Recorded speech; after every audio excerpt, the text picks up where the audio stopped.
I am Benjamin Carter. I'm 70 years old, and I just discovered my entire life was built on a lie. 5 minutes ago, I watched my daughter-in-law Megan heave a heavy suitcase into the lake and speed off. I just pulled it out. My heart stopped. Inside, I found my son Lucas's passport, his empty wallet, and two heavy landscaping rocks. I stared at the dark water, my mind connecting the dots. It wasn't a disappearance. It was murder.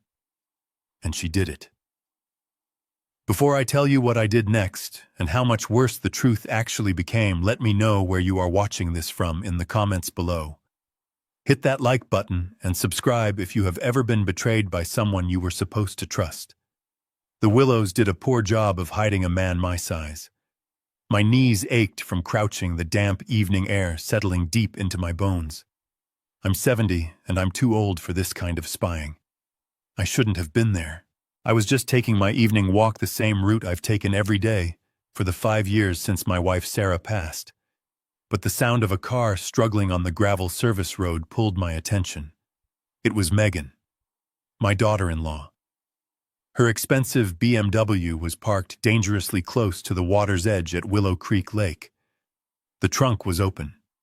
She was wrestling with a large black hardshell suitcase. It was clearly heavy. She grunted, her designer tracksuit looking ridiculous for this kind of work. My first thought, the thought of an old engineer, was that her posture was all wrong. She was lifting with her back, not her legs. She was going to throw her back out. My second thought, what in God's name was she doing? This wasn't a county dump. This was the reservoir. Was she illegally dumping trash? It wouldn't surprise me. Megan lived a life of convenience, a life funded mostly by me and my son's bad investments. She was always trying to get rid of what she called old junk, which usually meant antiques Sarah and I had owned for 40 years. She looked around wildly, her eyes darting left and right, paranoid. She didn't see me hidden in the shadows of the trees. With a final desperate heave, she shoved the suitcase over the bank. It hit the water with a heavy, sickening thud. It was not a splash. It was a thud, like something dense and solid hitting the thick mud of the lakebed. She didn't wait to watch it sink. She slammed her trunk, jumped into the driver's seat, and peeled out tires, spitting gravel.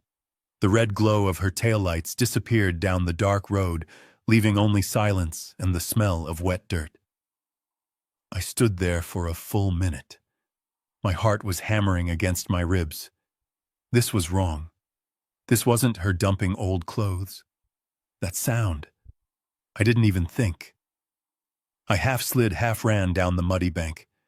The water was ice cold, a shock to my system. It soaked my jeans instantly, stealing my breath. "Damn it, Megan," I muttered, my voice shaking. The suitcase was only about 15 feet out, snagged on a submerged log just below the surface. It weighed a ton.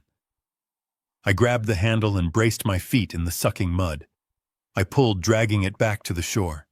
It felt like I was pulling a body. My mind recoiled from the thought. "Don't be stupid, Ben. It's just trash. It's just her ridiculous, wasteful life." I got it onto the muddy grass. My hands were trembling, partly from the cold, partly from something else. Fear. The suitcase was a standard Samsonite. Black, scuffed. It had combination locks, but she hadn't bothered to lock them. She just snapped the latches shut. She had been in a hurry. I put my thumb on the latch. Click. I took a deep breath. Click. I lifted the lid. My heart stopped. Not slowed down. It stopped. At the top, tossed in, were Lucas's favorite hiking boots, the ones I bought him when we tried to reconnect last year in the Rockies. Underneath them, his leather wallet, his passport. And at the bottom, explaining the weight, were two heavy gray landscaping rocks, the exact kind that lined the walkway to their house, the kind I helped them install last summer. I stumbled back, falling hard onto the wet ground. The air left my lungs. The boots, the wallet, the passport, the rocks. This wasn't dumping trash. This wasn't hiding evidence of a theft. This was hiding evidence of a person. You don't throw away a man's passport unless he's never going to use it again. You don't weigh down his wallet with rocks unless you want it to sink. Oh my God, I whispered the words, trembling in the cold air. She killed him. That monster. She killed my son. I sat there soaking wet, shivering, staring at the open suitcase. My son was gone. My boy. The one I had poured everything into. The one I had paid off $50,000 in gambling debts for just 6 months ago. My mind, the engineer's mind, tried to take over. Call 911. Call the police. This is a crime scene. But another part of me, the father, screamed. She's still out there. She's driving away. I pulled out my phone. My fingers were stiff and numb. Who do I call the police? If I call them from here, she'll know. She'll run, she'll get a lawyer, she'll escape. Number 1. I needed to see her face. I needed to hear the lie she would tell. I closed the suitcase. I dragged it back into the thickest part of the willows, covered it with fallen branches, and wiped my muddy hands on my wet jeans. I was going to confront the devil herself. I gripped the steering wheel of my old pickup truck, the one Megan always said smelled like old tools and failure. My hands were shaking so hard I could barely keep the wheel straight. The wet denim of my jeans was ice cold against my skin, the lake water seeping into the cracked vinyl of the driver's seat. But I didn't feel the cold. I only felt the heat. A white-hot rage that started in my gut and spread through my whole body. I had to see her face. I had to hear the lie she would tell me. I fumbled for my phone on the passenger seat, my fingers stiff and clumsy. I hit the speed dial for Lucas. 1 ring. 2.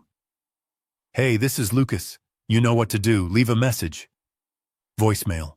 My thumb, stiff with arthritis, hit redial. I jammed the phone against my ear. Hey, this is Lucas.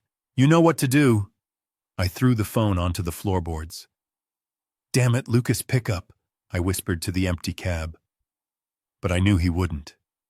His wallet and passport were in a suitcase hidden in the mud and reeds back at the lake. A suitcase weighed down with rocks. My mind raced, trying to find any other explanation. Any answer that didn't end with my son at the bottom of that dark water. Maybe she was just dumping his old investing files. Maybe the passport was expired. But the rocks. The rocks kept coming back to me. Why would she weigh it down? My vision blurred, and it wasn't just the dark highway. The grief hit me in a wave, but it wasn't just for Lucas. It was for Sarah, my wife Sarah. She's been gone 5 years. Cancer. It was fast. One day we were planning a trip to see the Grand Canyon, the next I was picking out a casket. Sarah was always the buffer between me and Lucas. She understood him. I never did. Since she died, I tried. God knows I tried to connect with my son. But we are built from different materials. I'm a structural engineer. I spent 45 years building bridges, believing in load-bearing capacities, in logic, in things you can touch. I see the world as a set of problems that need stable, practical solutions. Lucas sees the world as a casino. He calls himself an investor. Always chasing the next big thing. Cryptocurrency, high-risk stocks, the surefire bet. He lives on luck. I live on physics. And his luck always ran out. Just 6 months ago. 6.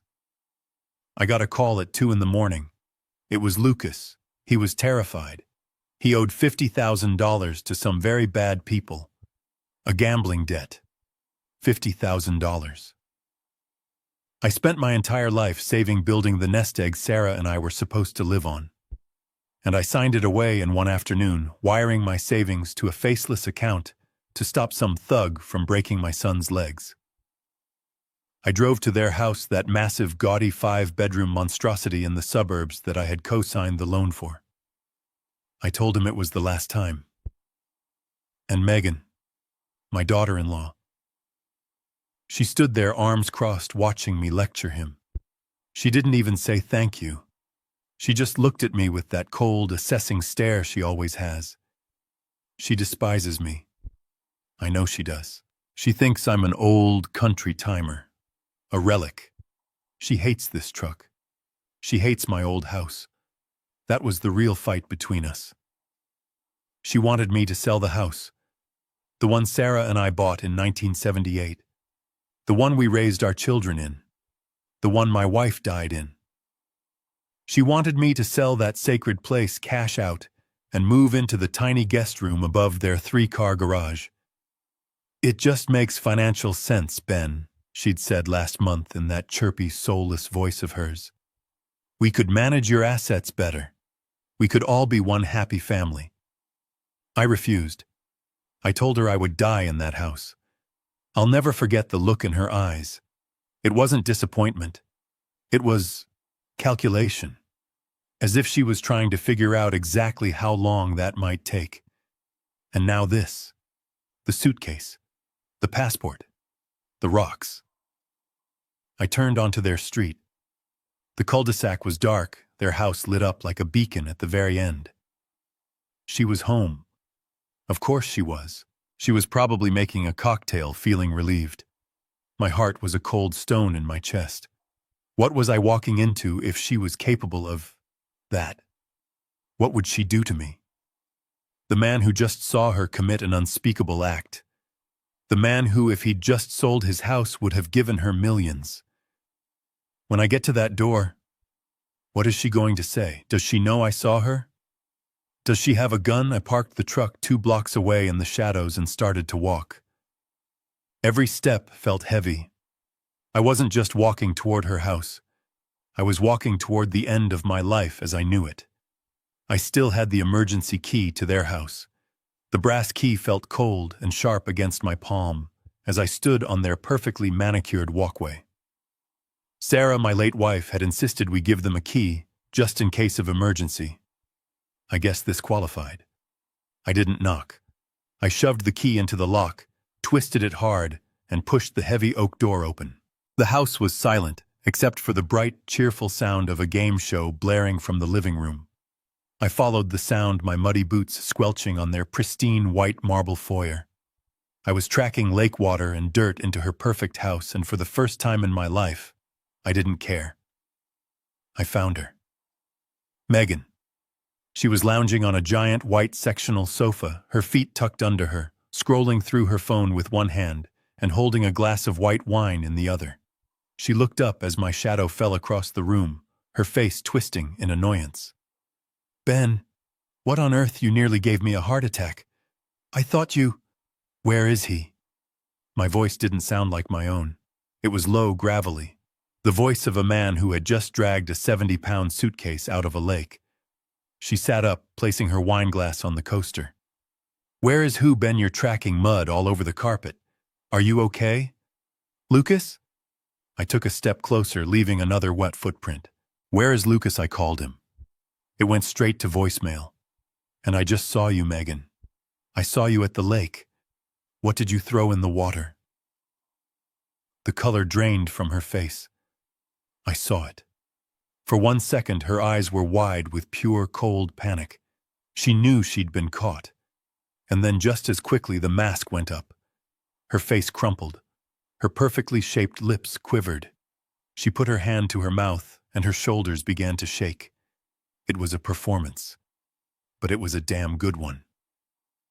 Oh God, Ben, she sobbed, burying her face in her hands. You saw me. I didn't know what to do. I was so scared. I didn't move. I am an engineer. I wait for the data. What did you do, Megan? We had a fight. She wailed, the tears now flowing freely. A terrible, terrible fight. I kept my voice hard like stone. About what? Money, she yelled, looking up at me, her face a perfect mask of tragedy. What else is it ever about, Ben? Money. He lost again. Another one of his surefire investments. He told me he'd lost everything. He said he needed space.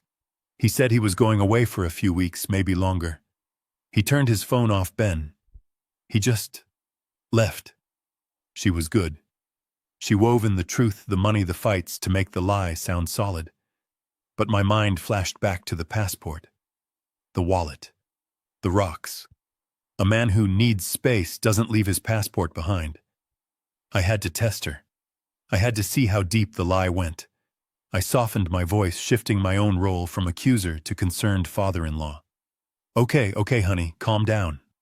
I walked a step closer, pretending to be on her side. He just left. He packed a bag. She nodded quickly, wiping her tears with the back of her hand. Yes, he was so angry. He just started throwing things into a bag. I set the trap. My voice was gentle. Which one? Which suitcase did he take? She looked confused by the question, as if she was quickly running calculations in her head. Which one? His usual one. She hesitated. The blue navy one. The carry-on he always takes on business trips. He packed it this morning and just stormed out. I froze. The entire world narrowed down to those two words. Blue navy. The suitcase I pulled from the lake was black. A large hardshell Samsonite. Not a carry-on. She lied. She wasn't just hiding something. She had invented a completely different story. My first theory that she had killed him was suddenly shaky. Why lie about the suitcase? If she'd killed him and dumped his things, she would have described the real suitcase. She wouldn't have invented a fake one. My mind was spinning. What was happening? This wasn't a simple lie. This was a complex one. I forced myself to play along. I had to get out of there. I now possessed a piece of information that she didn't know I had. I put my hand on her shoulder. She flinched, but I faked the gesture of comfort. Okay, Megan. Okay. That sounds like Lucas. He always runs when things get tough. She looked up, her eyes wide with what looked like relief. You believe me, you're not mad. He needs time to cool off, I said, ignoring her question. I'm sure he'll call in a few days, probably when he needs more money. I let that last part hang in the air, a small barb of truth. I should go. I'm sorry I burst in like this. I was just a worried old man. No, Ben, thank you for coming, she said, walking me to the door. Suddenly the perfect, caring daughter-in-law again, relieved that the old fool had bought her story. We'll get through this. I walked out into the cool night air. I got back in my truck and sat in the darkness, the smell of lake water and mud filling the cab. My mind was clear. She lied about the suitcase. She lied about the color. She lied about the size. If Lucas had left, why did she throw that other suitcase in the lake?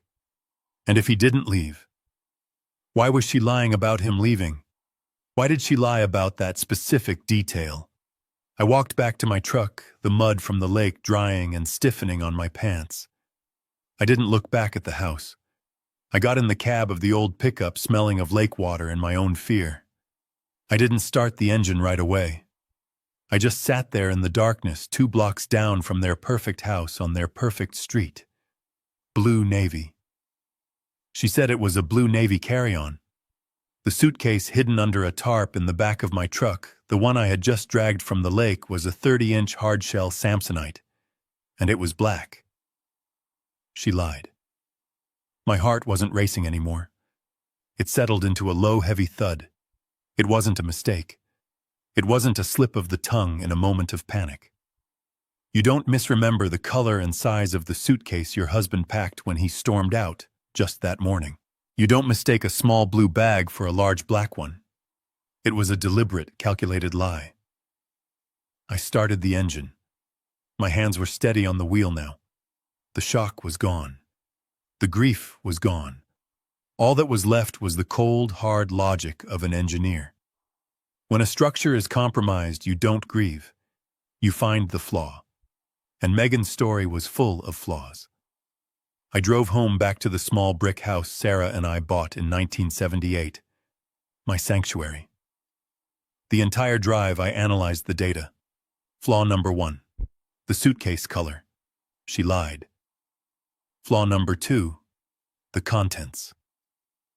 If Lucas was running away, why throw his passport in the lake? He loved talking about escaping to Costa Rica or Switzerland. He couldn't get past the airport parking lot without that passport. Flaw number 3, the wallet. It was empty. No driver's license, no credit cards. Who storms out of their life with no money and no ID? Flaw number 4, Megan herself. My mind went back 6 months. I was sitting at that same kitchen table where she had just performed her breakdown for me. I had just signed the check. $50,000. It was almost everything I had left from my retirement savings. "This is the last time, Lucas," I had said, my voice shaking with shame for him. "You are breaking your mother's memory." Lucas, my son, just stared at the table, unable to look me in the eye. But Megan had watched that check pass from my hand to his with cold, assessing eyes. She hadn't said a word. She didn't thank me. She didn't look grateful. She looked disappointed. Later that night, when they thought I was asleep in the guest room, I heard her whispering to him. Her voice was sharp, like broken glass.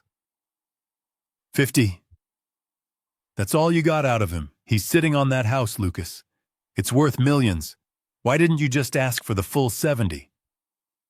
He would have paid it. He's a sentimental old fool. She wasn't a grieving wife. She was an opportunist. She was a predator who saw me, her father-in-law, as a resource she hadn't fully tapped. I pulled into my garage and hit the button. The door rumbled shut, sealing me inside with my tools, my blueprints, and the truth. The black suitcase was sitting on my workbench where I'd left it. I had hosed off the worst of the mud. It looked sinister under the single fluorescent bulb. Her story didn't add up. It was sloppy. Too sloppy. If Lucas just left, why throw any suitcase in the lake? If she had killed him? Why lie about the type of suitcase? Why invent a blue one when the real black one was right there? It felt like a deliberate misdirection. It felt like she wanted me to be confused. I stared at the suitcase. It was sitting there, mocking me. The lie wasn't just sloppy. It was wrong. A horrible thought crept into my mind. What if I missed something? I looked at the suitcase again. I had pulled it out of the water. I had opened it. I had seen the boots, the empty wallet, the passport, the landscaping rocks. I was so focused on the implication of those items that I hadn't looked closer. I'm 70 years old. My eyes aren't what they used to be, but my mind is sharp. My mind builds bridges that are still standing after 50 years. I find flaws in structures, and I had missed a flaw. I walked over to the workbench and put on my heavy-duty reading glasses. I wasn't just looking at the contents anymore. I was going to examine them. I picked up the muddy passport. I flipped through the pages. What did I miss? I picked up the empty leather wallet. I ran my fingers along the seams. I checked the boots. I must have missed something. I needed to check that suitcase again, not as a grieving father, but as an engineer analyzing a catastrophic failure. I needed to know why she lied about the color. I couldn't sleep. The lie just sat in my stomach like bad food. Blue navy. Blue navy. Why lie about that? I lay in bed staring at the ceiling, listening to the old house creak. The clock on the nightstand clicked over. 3:58 a.m.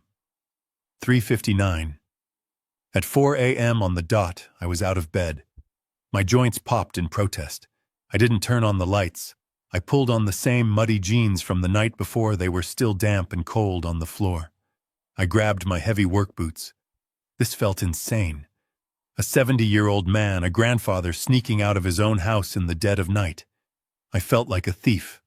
I felt like a fool. But I'm an engineer. I've spent my entire life looking at structures, finding the weak points. Megan's story was a badly designed bridge, and I had just found the hairline fracture. The lie about the suitcase. Now I had to go back and apply pressure to that fracture. I had to see what else I missed. I needed data. I needed the truth. The drive back to the lake was different. The first time I was panicked, grieving. Now I was focused. The roads were empty. The town was asleep. The darkness felt like a shield. I parked the truck in the same spot 2 blocks away, but this time I grabbed a heavy-duty flashlight from my toolbox. I walked back to the service road. It was pitch black. The only sound was the crunch of my boots on the gravel and the distant hum of the highway. My breath plumed in the cold air. I found the spot. The willows were thick. I pushed my way through, my heart starting to pound again. What if she came back? What if she realized she'd been seen and came back to move it? But no, there it was. I shined the flashlight on the bush where I'd hidden it. The black hardshell suitcase was still there, covered in the branches I'd thrown over it. It was streaked with mud and wet leaves. I grabbed the handle. It was just as heavy as I remembered. I had to drag it, my boots slipping in the mud, my lower back screaming in protest. I'm not a young man. This was hard work. I grunted, pulling it inch by inch up the embankment. I wasn't just pulling a suitcase. I was pulling a secret. This was crazy. I should be calling the police. What was I doing, tampering with potential evidence, but evidence of what? If I called them now, they would ask Megan, and she would tell them the Blue Navy story. She would cry, she would play the victim, and they would look at me, the sentimental old fool who was muddy and confused at 4 a.m, and they would believe her. Number 1. I couldn't let that happen. This was my son, my family, my problem to solve. I got the suitcase to the top of the embankment and hauled it over to the truck. It took me 3 tries to lift it into the bed. My shoulder twinged. I was breathing hard, leaning against the tailgate. I looked around. No cars, no lights, just me and this terrible heavy box. I drove home, slowly. My eyes were glued to the rearview mirror. Every headlight behind me made my stomach clench. Was that her? Was that the police? Was I being followed? By the time I reached my street, my shirt was soaked with sweat despite the cold. I pulled into my driveway and hit the garage door opener. The old door rumbled open. I drove inside onto the clean concrete floor that I had poured myself 30 years ago. I hit the button again. The door came down, sealing me inside. Silence. I sat in the truck for a moment, the engine ticking as it cooled. I was safe. This was my space, my garage, my tools, my rules. I got out and locked the door that led into the house. I locked the side door. I was alone. I lowered the tailgate and slid the suitcase onto my workbench. It sat there under the bright fluorescent lights, looking obscene. It was a piece of the chaos from their world now sitting in the middle of my orderly one. I looked at it. I wasn't grieving anymore. I wasn't panicked. I was an engineer. And this was a structural problem. I had missed something the first time because I was emotional. I was looking at the implication of the items, not the items themselves. I was looking at the passport and thinking, he's dead. This time I was going to be different. I was going to be methodical. I was going to analyze every piece of data. This time I was going to check every millimeter. I put on my heavy-duty reading glasses and snapped on a pair of nitrile gloves. This was no longer just my son's luggage. This was evidence. Under the harsh fluorescent lights of my garage, I opened the suitcase again. The smell of lake water and mud was strong. I carefully removed the items one by one, laying them out on a clean plastic tarp I'd spread on the workbench. The 2 landscaping rocks, heavy gray jagged, identical to the ones in Megan's garden. They were the ballast, designed to sink the case. The hiking boots, his favorites, still damp. A pair of jeans, a crumpled t-shirt. His dop kit, toothbrush razor. The mundane details of a life, and then the core items, the wallet, the passport. I examined the passport first. It was his, Lucas Carter. The photo was him smiling that easy smile he always had, the one that got him out of trouble, the one that always made me give in. It was valid. It wasn't expired. No one, absolutely no one, throws away a valid passport if they are running away. I picked up the wallet, a worn leather bifold. I opened it. Empty. No cash. No credit cards. No driver's license. She had wiped it clean. Why, if you're staging a murder, why take the driver's license but leave the passport? It felt inconsistent. I ran my fingers along the seams of the wallet, checking for hidden pockets. Nothing. I turned my attention back to the suitcase itself. It was empty now, just a large black shell, the silk lining stained with mud and water. I ran my hands along the inside, feeling every inch of the fabric. I pressed down. I felt the rigid frame underneath, and then I felt it. Under the lining at the very bottom, there was a small square lump that shouldn't have been there. It wasn't part of the suitcase frame. It was something under the lining. My heart started that low, heavy thud again. I went to my pegboard and grabbed my utility knife. With a steady hand, the hand of a man who has cut precise lines for 50 years, I sliced the silk lining. I cut a careful square around the lump. I peeled the wet fabric back. It wasn't much. It was a single piece of paper folded into a tiny, tight square shoved deep into the insulation of the suitcase. It was damp, but the ink was still legible. My hands shook as I unfolded it. It was a parking ticket. A receipt from the long-term parking garage at O'Hare International Airport. My eyes scanned the details. Entry date yesterday. 10:32 a.m. Garage C. This made no sense. My mind was racing, the pieces clicking into place like tumblers in a lock. Megan's story. Lucas left this morning with a blue carry-on. That was a lie. My first theory, Megan killed him and dumped his belongings. But if she killed him, why was there a parking ticket from yesterday? Did she kill him at the airport? No. That was too public. Too risky. My second theory, Lucas killed himself, and Megan found his things and dumped them. But that didn't fit either. Why would he drive to the airport, pull a ticket, and then kill himself?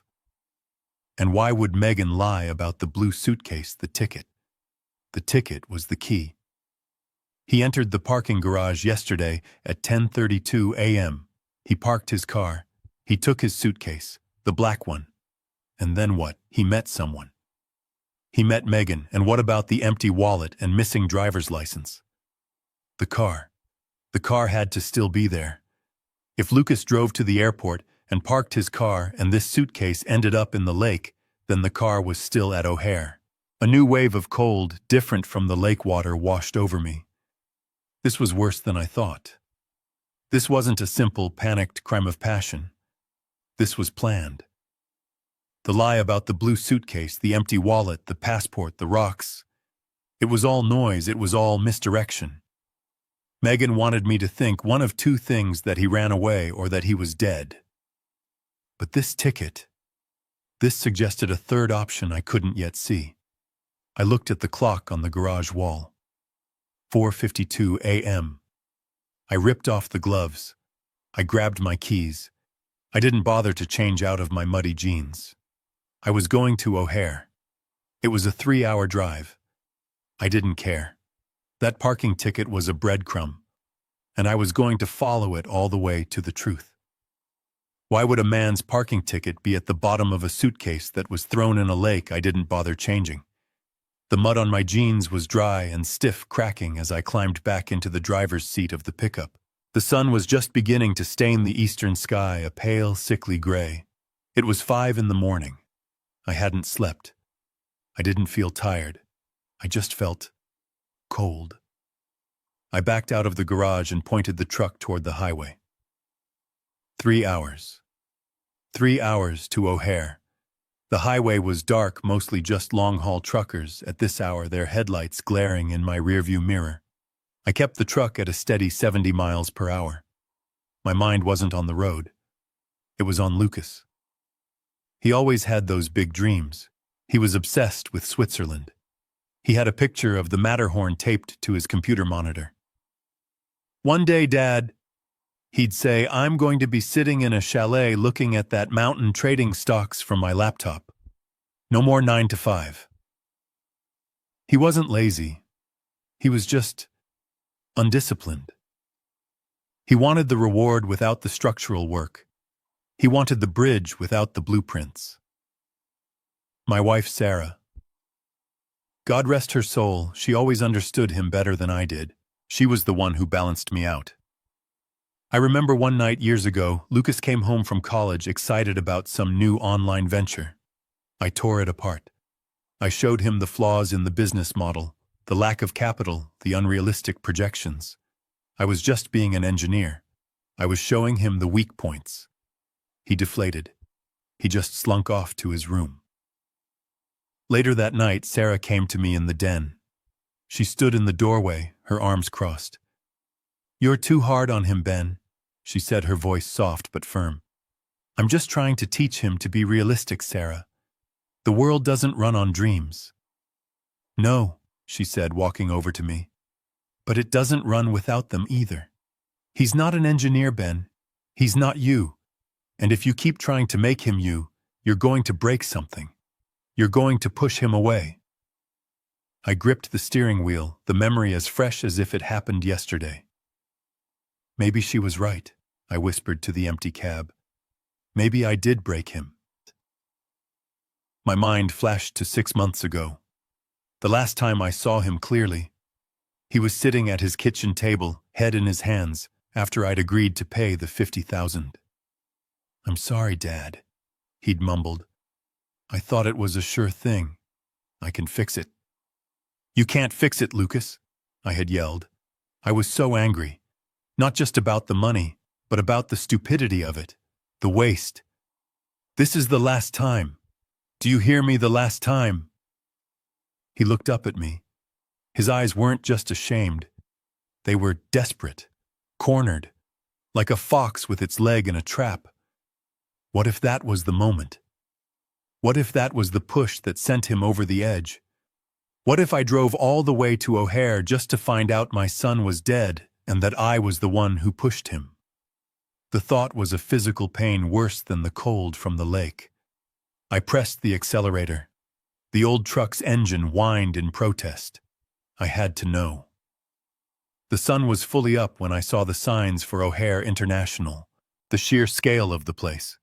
Jets roared overhead one after another, taking people to their destinations, taking them to Switzerland, to Costa Rica. I followed the signs for long-term parking. The ticket in my pocket, the damp, folded square that felt like a death warrant, said Garage C. I pulled up to the gate. I took a ticket from the automated machine. The barrier arm lifted. I drove into the concrete maze. It was vast. Floor after floor of cars, thousands of them, all covered in a thin layer of dust. Each one a story. Each one a person who had left expecting to come back. Garage C. I found the section. I drove slowly down the first aisle, then the second. My eyes scanned the license plates, my heart pounding a frantic rhythm against my ribs. I was looking for his black BMW, the one I had co-signed for. The one Megan hated because she wanted a newer model. This was it. I was here. The answer was somewhere in this concrete tomb. Is the car here? And dear God, if it is, what am I going to find inside? I saw it on the third aisle, tucked between a dusty minivan and a red sports car. A black BMW 5 Series. His car. The license plate matched the one I had memorized from the loan documents. My breath caught in my chest. He was here. He had been here. I parked my truck 10 spaces away and just sat there staring at it. The dust on its windshield was undisturbed. It had been sitting here since yesterday morning, just as the ticket implied. My legs felt like lead as I got out of the truck. Every step was heavy. I was walking toward an answer, and I was terrified of what I would find. I fumbled in my pocket for my keychain. It holds all my keys, my house key, my garage key, and a spare key to that BMW. I have it because I co-signed the loan. Lucas was always forgetting his keys, locking himself out. Sarah used to laugh about it. I just found it irresponsible. Now that irresponsibility was the only thing that would let me in. I reached the car. I looked through the tinted window. I couldn't see much, just the dark outline of the empty seats. My hand was shaking. I put the key in the lock. It clicked, a sound that seemed deafeningly loud in the concrete silence of the garage. I pulled the handle. The door swung open with a soft whoosh. The smell hit me first. Stale air. The faint, sickly, sweet scent of an old air freshener and something else. The smell of old fast food. My eyes scanned the interior. The driver's seat was pushed back. An empty coffee cup sat in the center console. Everything looked normal. Messy, but normal. My son's car. I leaned in, my heart pounding, looking for, I don't know what. A sign. A stain. Anything. And then I saw it.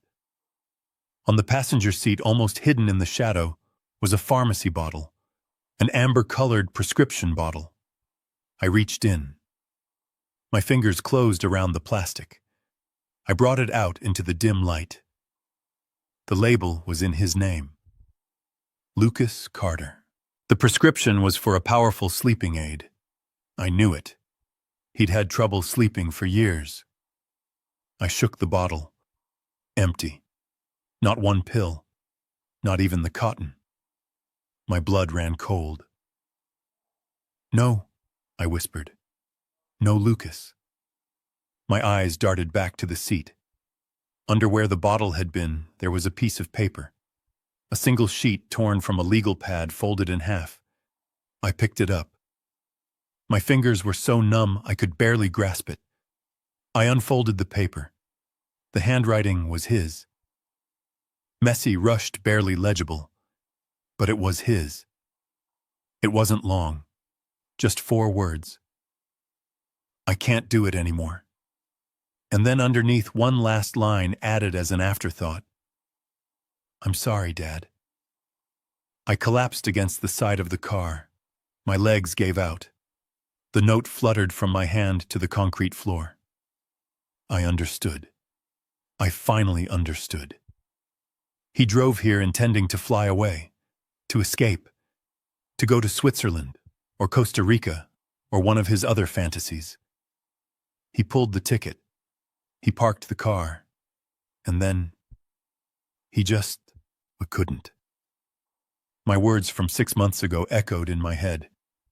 This is the last time, Lucas. The last time, his desperate, cornered eyes. I did this. I was the one. I, his father, had been the one to push him over the edge. I was the one who broke him, just like Sarah said I would. Oh God, Sarah! I choked out, covering my face with my hands. I'm so sorry. I'm so sorry, son. I was a bad father. A critical, unyielding, demanding old man. And my son was dead because of it. I stayed there, leaning against the car, for how long I don't know. The grief was a physical weight pressing me down into the concrete. But then through the fog of pain, a new thought emerged. A cold, sharp thought that cut right through the sorrow. Megan. I had just seen her. She was fine. She was drinking wine. She was watching television. And she had lied. If Lucas drove here and killed himself, if he was so distraught that he took his own life, why did Megan tell me he just packed a blue carry-on and stormed out? Why would she lie about that? Why would she act so calm, so casual, if she knew her husband was in this much pain? My mind raced. She said she'd found the suitcase and the note, She'd said she was hiding it for the insurance, but that was after I confronted her. Her first story was a lie. I picked up the note. "I'm sorry, Dad." Not "I'm sorry, Megan." Not "I'm sorry, Mom and Dad." He wrote it to me. If Lucas did this, and Megan found him, or found the note, why is she lying to me? Why is she throwing a different suitcase, his suitcase, into the lake? Why is she trying to create a different story? If my son is dead, why is his wife lying about how he disappeared? I dialed her number. She picked up on the second ring, her voice sickeningly cheerful. "Ben, is everything okay? Did you forget something?" I couldn't breathe. I tried to speak, but the grief and the rage were choking me. "Megan." I finally managed my voice a dry rasp. "Ben, you sound awful. What's wrong? Is it Lucas? Did he call you?" "I found it, Megan." The line went silent. Just the faint hiss of an open connection. "Found. Found what, Ben? I don't—" "The car?" I said, my voice breaking. "I'm at O'Hare. I found his car." I heard her sharp intake of breath. "And I found the note, Megan. I found the bottle." I waited. I heard a sound, a muffled thump, like she had dropped the phone or stumbled. Then her voice high-pitched, frantic. "What? No? What note? What are you talking about? I don't know anything, I swear." It was the same fake panic as last night. "Stop it!" I yelled, slamming my fist against the dashboard. "Just stop lying. I know he's gone, Megan. I know he killed himself. I saw the note. I saw the empty pills. He's gone." The silence on the other end was different this time. It wasn't confusion. It was calculation. Then came the wail. It was a terrible theatrical sound, a performance of grief so loud it distorted the phone's speaker. "Oh my God, no, no, he didn't. Ben, I didn't know what to do." This was it. The second lie. The real story. "What are you hiding?" I demanded. "I didn't know where the car was. I swear," she sobbed. "I didn't, but—" "Okay, yes, I lied. I lied last night." "Why, Megan? Why lie about the blue suitcase?" "Because I panicked." She screamed. "Okay, I panicked. I found the suitcase, the black one, in the garage. He left it there with the note on top. The note, Ben. The one you found." I stayed quiet. I let her talk. I let her dig the hole deeper. "I saw the note," she rushed on. "I saw the pills were gone. I knew what he'd done. And I broke Ben. I didn't know what to do." "So you threw his things in the lake?" I asked, my voice cold. "Yes. No, I mean, yes, I just thought, oh God, Ben, we're drowning in debt." "You know that. You paid the $50,000, but that was just the start. There's more, so much more." And I thought about the insurance. There it was. The truth, or at least a truth. "The life insurance," she sobbed. "It's $5 million, Ben. But it has a clause. It won't pay out for suicide in the first 2 years. We've only had the policy for 18 months. If the police found that note, if they ruled it a suicide, we'd get nothing. We'd lose the house. We'd lose everything." I closed my eyes. It was monstrous. It was ghoulish. It was her. "So you faked a disappearance," I whispered, the pieces falling into place. "I was just trying to buy us time," she cried. "I was just trying to make it look like he'd disappeared, like he'd run off, so that after a few months we could claim the insurance. I was trying to protect our future. Ben, I was doing it for us." I sat there in the driver's seat of my son's car in the concrete tomb where he died, listening to his wife explain how she had desecrated his memory for money.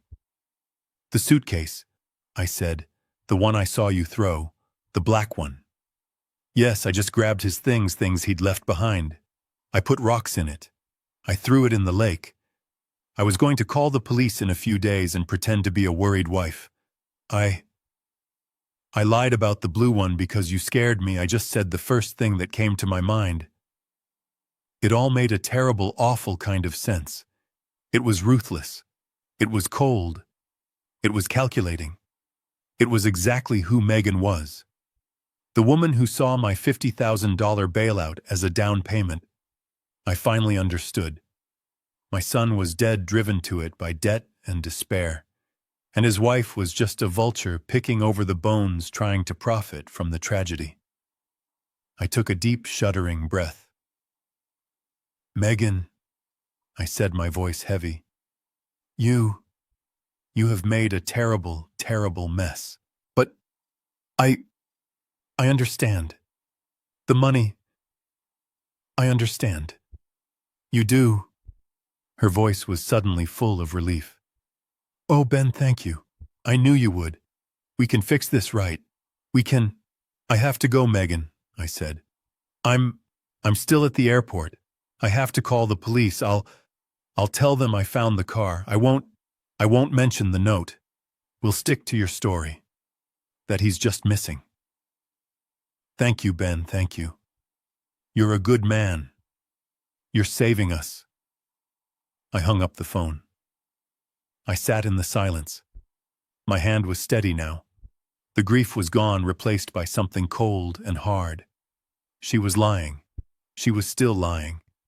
Her new story, the insurance story, it was just as flawed as the first one. Because if she found the suitcase and the note in the garage, and she threw the suitcase in the lake, why was the note here in the car at the airport? And if she was trying to fake a disappearance, why would she throw away his passport? That's the one thing you need to disappear. She wanted me to believe he killed himself, but she also wanted me to believe he just ran away. She was playing both sides. The story still didn't fit. The structure was still wrong. And if both of her stories were lies, then what was the truth? I let out a long, shaky breath, the phone still pressed to my ear. Thank you, Ben. She was sobbing on the other end. You're saving us. You're a good man.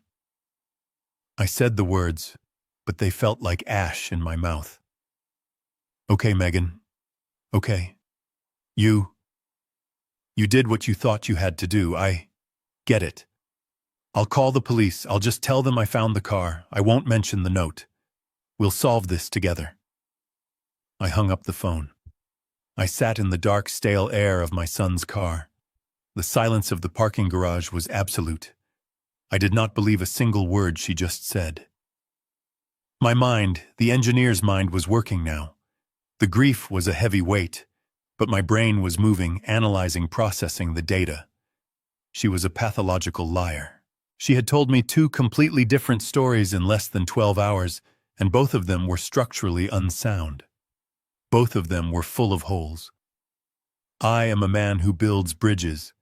I design structures to withstand floods, earthquakes, and the weight of 1,000 cars. I know when a load-bearing wall is compromised. I know when the math is wrong. And Megan's math was all wrong. Let's analyze story number 1. He packed a blue carry-on and stormed out. A lie. The suitcase in the lake was black and large. Why lie about that? And why would she dump a different suitcase full of his personal effects if he just ran away? It made no sense. Now story number 2. He killed himself. I found the note and the suitcase in the garage. I panicked and threw the suitcase in the lake to fake a disappearance for the $5 million insurance policy. This one was better. It was smarter. It appealed to her greed. It explained her panic. It explained why she was lying to me, but it was still wrong. The structure of that lie was also collapsing. Flaw number 1, the biggest one. The suicide note. She said she found the note at home in the garage on top of the black suitcase, but I was holding it. I was sitting in his car at O'Hare Airport, and the note was here. It was on the passenger seat. She had no idea where the car was. She was lying. Flaw number 2. The passport. I looked at the passport I'd taken from the suitcase now sitting on my dashboard. In what universe do you fake a disappearance by throwing away the one item that proves a person can disappear? If you want the police to believe your husband fled the country, you hide the passport. You make it look like he took it. You don't throw it in a lake with rocks. She might as well have sent up a flare that said, "I am lying." She was cold. She was greedy. But she wasn't stupid. So why was she telling such a stupid lie? I leaned my head back against the seat, the smell of old coffee and stale air filling my lungs. I was missing something. I was looking at the details, but I was missing the design. What if the lies weren't mistakes? What if the confusion was the point? She was throwing out two different contradictory narratives. One for me, he ran away. One for the police if they found the note, he killed himself. She was creating chaos. She was muddying the water just like she'd muddied that suitcase. And why would you do that? You do that when the truth is a third option. An option so terrible that running away and suicide are the better alternatives. My son was dead. I felt it in my bones. He was dead. And his wife wasn't just covering it up for insurance. She was staging it. She was creating a narrative. This was not a panicked reaction. This was a plan. I was in over my head. I was a 70-year-old engineer, not a detective. I was dealing with a cold, calculating woman who was clearly smarter than I had given her credit for. And I was alone. I couldn't call the police. Not yet. Megan had already poisoned that well. She would cry, she would perform, she would tell them the insurance story. And I was the one who had tampered with the evidence. I was the one with the muddy suitcase in the back of my truck. They would look at me, the grieving, confused old man, and they would believe her. I needed an ally. I needed someone who would believe me, someone who was not part of this. My heart sank. There was only one person. I pulled out my phone. I scrolled past Lucas, past Megan, past my hardware store contacts, until I found the name. Lila. My daughter. I hadn't spoken to Lila in 2 months. Not really. I'd missed her son's birthday last week. I always focused on Lucas. Lucas was the project that always needed fixing. He was the unstable bridge that took all my attention. Lila. She was the stable one.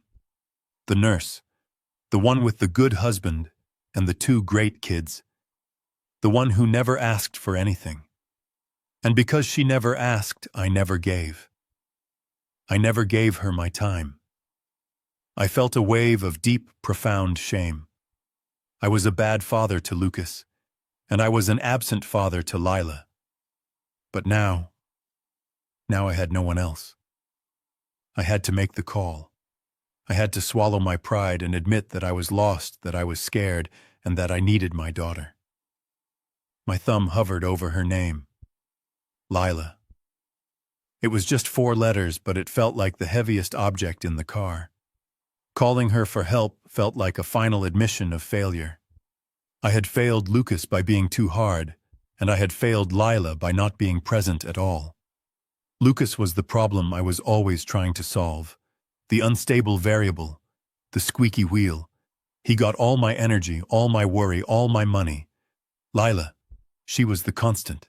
She was the bridge I built that stood perfectly on its own. She became a great nurse. She married a good, stable man. She had 2 kids I barely knew because I was always busy putting out whatever fire Lucas had started. And because she was stable, because she never asked for anything, I ignored her. I just let her be. The shame of it burned in my throat. I pressed the call button. It rang twice. Her voice was exactly as I remembered. Clear, professional, and distant. Dad. There was no warmth. Just surprise. I hadn't called her on a weekday morning in maybe ever. Lila, honey. It's me. My voice cracked. I, a 70-year-old engineer, felt like a small lost child. I know I haven't been. I know I haven't been the best father to you.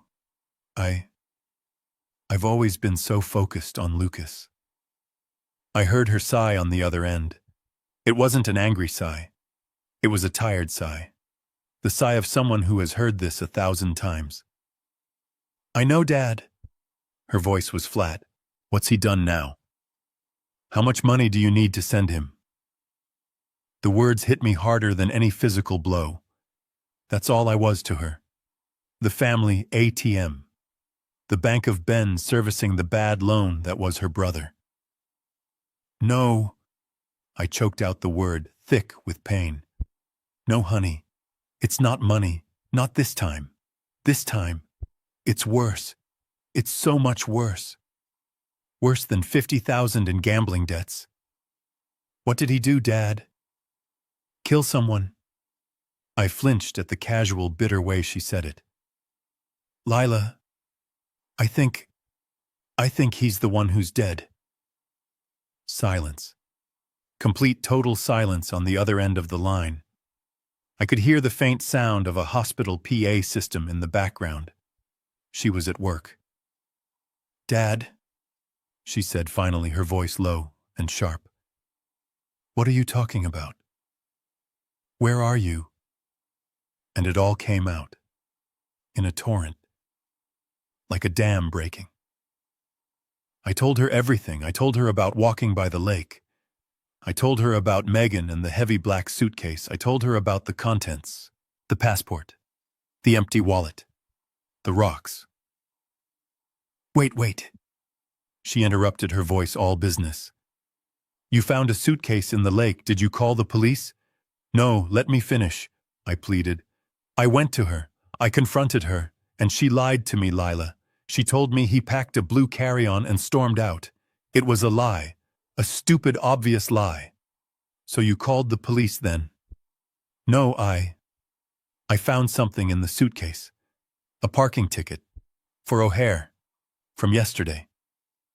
I heard her sharp intake of breath. She was following. She was seeing the structure. I'm at O'Hare right now, honey. I'm in his car. I found it in Garage C. And, is he? He's not here, I said. But, I found a note. A suicide note. It just said, I can't do it anymore. I'm sorry, Dad. And an empty bottle of his sleeping pills. This time the silence was longer. I heard her walking, the sound of a door closing. She was in a private room. Oh, Dad, she whispered. Oh, God. Lucas. But that's not all, I said, my voice rising. I called her again. I told her what I found. And she changed her story. She said she knew he killed himself.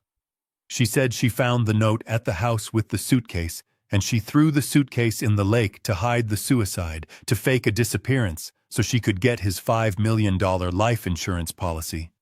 $5 million, Lila whispered. But she's lying. I practically shouted, hitting the steering wheel. She's still lying, Lila. The note wasn't at the house. The note was here in the car, and the passport. Why would she throw the passport in the lake if she wanted to fake a disappearance? None of it makes sense, not story 1, not story 2, they're both full of holes. I was out of breath. I had laid all the data on the table. I waited. I heard her breathing slow and steady. She wasn't grieving. She was thinking. She was the nurse in the emergency room assessing the trauma. Dad, she said, and her voice was no longer distant. It was cold. It was focused. You're right. None of that makes sense. She's playing you. She's creating chaos. What do I do, Lila? I'm alone in this. No, you're not, she said. I'm booking a flight. I can be at O'Hare by 3 this afternoon. Do not leave that car. Do not call Megan back. Do not call the police. You tampered with the scene at the lake and you're in his car. Right now, you're the most suspicious person in this whole mess. You need a witness, Dad. And you need someone who isn't 70 years old and in shock. I'm coming. She hung up. I lowered the phone. I looked at the suicide note. I looked at the empty bottle. I had an ally. For the first time in 5 years, I wasn't alone. And she was right. I was a witness, but I looked like a suspect. She was coming. Now. What was our plan? I waited in the arrivals terminal at O'Hare, feeling out of place. I was a muddy 70-year-old engineer, in a place full of travelers and happy reunions. I felt like a ghost. I had moved my truck to the hourly parking, and I had the suicide note and the empty pill bottle in my coat pocket. The black suitcase was still in the back of my truck, covered by the tarp. At 3:15, I saw her. Lila. She was walking fast, a small rolling bag in one hand, her nurse's scrubs still on under a light jacket. She hadn't even gone home to change. She saw me, and her face was a mask of professional concern. She didn't run to me. She didn't cry. She just walked straight up to me, her steps full of purpose. "Dad," she said, her voice low. She looked me up and down. "You look like hell. Let's go."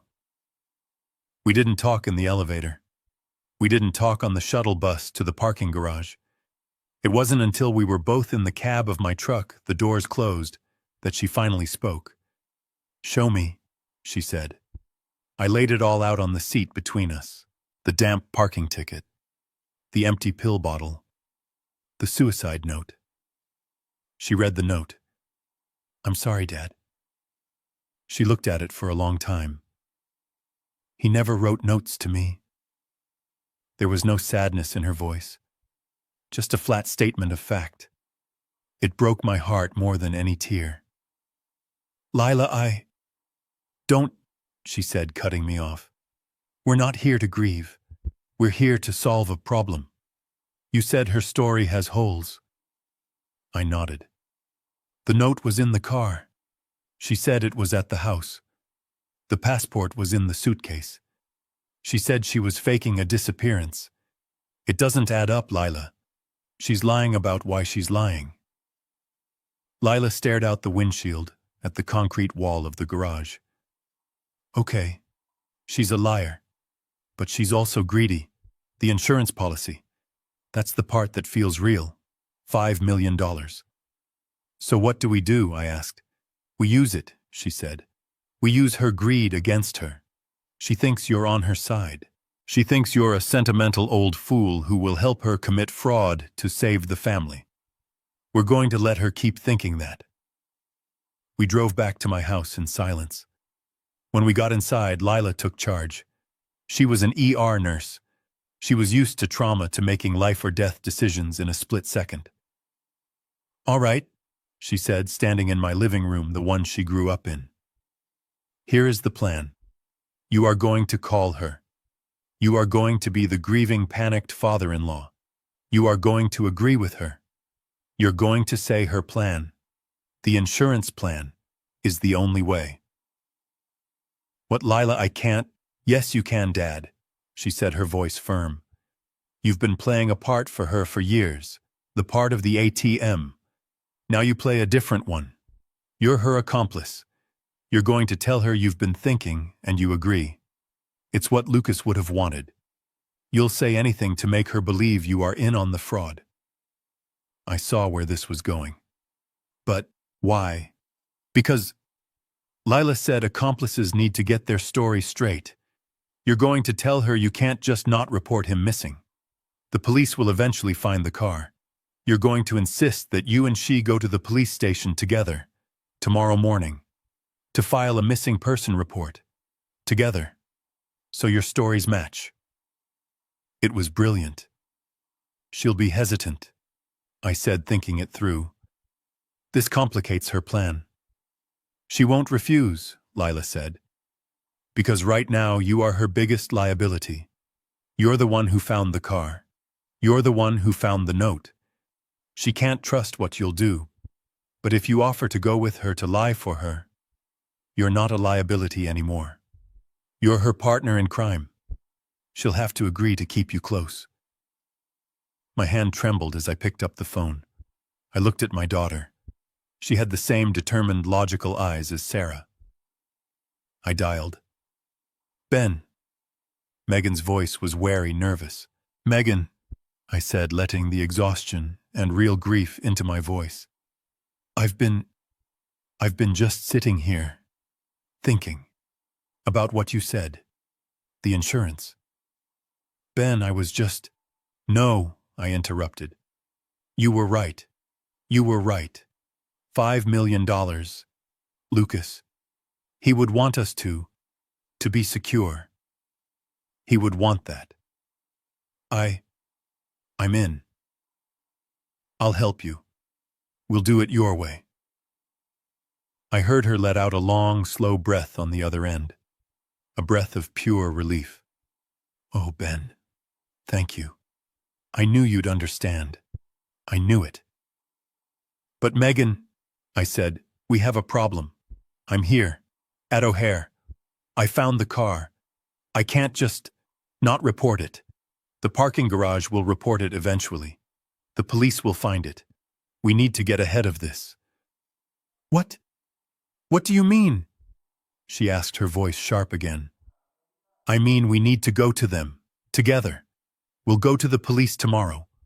We'll tell them. We'll tell them the story you told me, that he was depressed, that he talked about leaving, and that I came here looking for him and found the car. We'll just leave out the part about the note and the pills. We'll make it look like a voluntary disappearance. She was silent. I could hear the gears turning in her head. She was trapped. She couldn't say no. If she said no, I might panic and tell the police the truth about the suicide, ruining her insurance plan. Together, she asked. Yes, together, I said. That way our stories are exactly the same. They can't poke holes in it. I'll drive to your house first thing in the morning. We'll have coffee. We'll go over the story, every detail. Then we'll go and facciamo. Okay, she said. Okay, Ben. That's smart. That's a good plan. Come over at 9. We'll figure it out. I hung up. I looked at Lila. She nodded once, a grim smile on her face. She took the bait, Lila said. You're in. You have access to the house tomorrow morning. You'll be alone with her while you plan your story. But Lila, I asked, what's the point? We're just lying to the police. How does that help us find the truth? Lila walked over to her bag and pulled out a small black object. It looked like a USB phone charger. Because, Dad, she said, holding it up, when you go there tomorrow to plan your story, you're going to plant this. And we're finally going to hear who she's really talking to. I picked up my phone. My daughter Lila, my ally, was on her way. But she was 3 hours out. I had to do the next part alone. I called Megan. Ben. Her voice was wary. She was on edge. Megan, I'm driving back from O'Hare now. I'm almost in town. I let my voice sound rough, tired, defeated. Listen, before we call them, before the police, I need a minute. I need to stop by the house alone. What? Why? She snapped. The fake sympathy was gone. I thought we were meeting at 9. We stick to the plan, Ben. I want to get a few things of his, I said, faking a quiver in my voice. A photo from his desk. Maybe his old college sweatshirt from the closet. Things, things he loved. Before the police come. Before they seal the room or whatever they do. I don't want strangers touching his things. There was a long pause on the other end. I could hear her thinking, calculating. She didn't want me in that house alone. She had probably scrubbed it. But she couldn't refuse. A grieving father asking for a memento. It would look monstrous to say no. Ben, I really don't think that's a good idea, she said, trying to sound gentle. We should just stick to the plan. Please, Megan, I said, applying the pressure. For Sarah's memory. I just need one picture of my son. I won't be long. 15 minutes. Then we can do what we have to do. We can go to the station. Another pause. Then a sigh of exasperation. Fine. Fine, Ben. 15 minutes. But I'll be here. I'm a mess. I shouldn't be alone anyway. I'm on my way, I said, and hung up. I had the USB camera in my pocket. Lila had bought it at an airport electronics store. It was a high-definition audio-enabled recorder, and it looked exactly like a black phone charger block. I pulled up to the house. It was just 8 in the morning. The sun was bright, shining on their perfect manicured lawn. It all looked so normal. I knocked. Megan opened the door. She was dressed. Her makeup was on. But she had managed to make herself look fragile. Her eyes were red. She'd probably been cutting onions or just rubbing them. She was a hell of an actress. Ben, she whispered, pulling me into a hug I didn't return. I'm so glad you're here. I'm so scared. I know, honey, I said, patting her back. I am too. She stepped back and her eyes immediately scanned me from my muddy boots, which I wore on purpose, to my exhausted face, which was genuine. She was checking me, assessing my state. You look terrible, she said. I haven't slept, I answered, which was true. I need that picture. Of course, she said. His study is this way. She was hovering. She wasn't going to let me out of her sight. I knew she wouldn't. This was going to be harder than I thought. I needed a distraction. I followed her to Lucas's home office. The room was sterile, not just clean but sterile, like a hotel room that had been wiped down. Not a stray piece of paper, not a coffee mug. She had been busy. My eyes scanned the desk. She had missed something. On the spike file skewered with other receipts was the invoice. The $50,000 wire transfer I had made. The payment for his gambling debt. My name, Ben Carter, was printed right on it. My ungrateful son. I felt a genuine hot wave of anger and sorrow. I used it. I walked over to the desk, my back to her. I picked up the invoice. $50,000. I whispered, my voice thick. I gave him everything. And it wasn't enough. I let my shoulders shake. I leaned heavily on the desk, faking a sob. My boy, what happened to you? It was the perfect distraction. Megan hated this. She hated real, messy emotion. Ben, she said, her voice sharp and uncomfortable. Ben, please don't. That's not helping. We need to be strong. We need to focus. I'll go make us some coffee. We have to be ready for the police. I heard her footsteps hesitate, then retreat. I'll be right back. Just take your minute. The second I heard the sound of the Keurig machine whirring to life in the kitchen, I moved. I didn't go for a photo. I walked straight out of the study, through the hall, and into the main living room. I knew the layout. I knew where she sat. The white sectional sofa. I knew where she charged her phone. There was an outlet right behind the end table next to the sofa arm. I had maybe 30 seconds. I walked over. A floor lamp was plugged into the top socket. The bottom socket was empty. I pulled the small black USB camera from my pocket. My hands, the hands of an engineer, were perfectly steady. I slid the device into the outlet. A tiny blue light flickered once, then went dark. It was active. It was on. The tiny pinprick-sized lens had a perfect wide-angle view of the entire sofa, the coffee table, and the doorway to the kitchen. I walked back into the study. I grabbed the first framed photo I saw. It was Lucas and me at his college graduation. His smile was wide. Mine was too. The father and the proud, successful son. What a joke. I was holding the photo when Megan walked back in carrying 2 mugs. "Here," she said, her voice softer now that I had composed myself. "Drink this. You look pale." "Thank you, Megan," I said, taking the mug. My hand was steady. I just grabbed this." I held up the picture. "I'm ready. Let's go over the story. What exactly are we going to tell them?" I sat down on the sofa right across from my hidden camera. I took a sip of the coffee. It was bitter and it tasted like a lie. Now we just had to perform. Would the police believe the grieving father and the hysterical wife? Or would they see the cracks in our story, just as I'd seen the cracks in hers? We sat at the polished kitchen island, the 2 coffee mugs between us. The house was immaculate, silent. Megan had been rehearsing. "So I'll tell them he was distant all week," she whispered, her eyes wide. "And you just say you got a bad feeling this morning. That's why you went to O'Hare. Don't mention the lake. Don't mention the black suitcase. Don't mention anything. Just the car and the note." "No, wait. No, not the note." "No note," I agreed, my voice a low rumble. "We agreed. No note.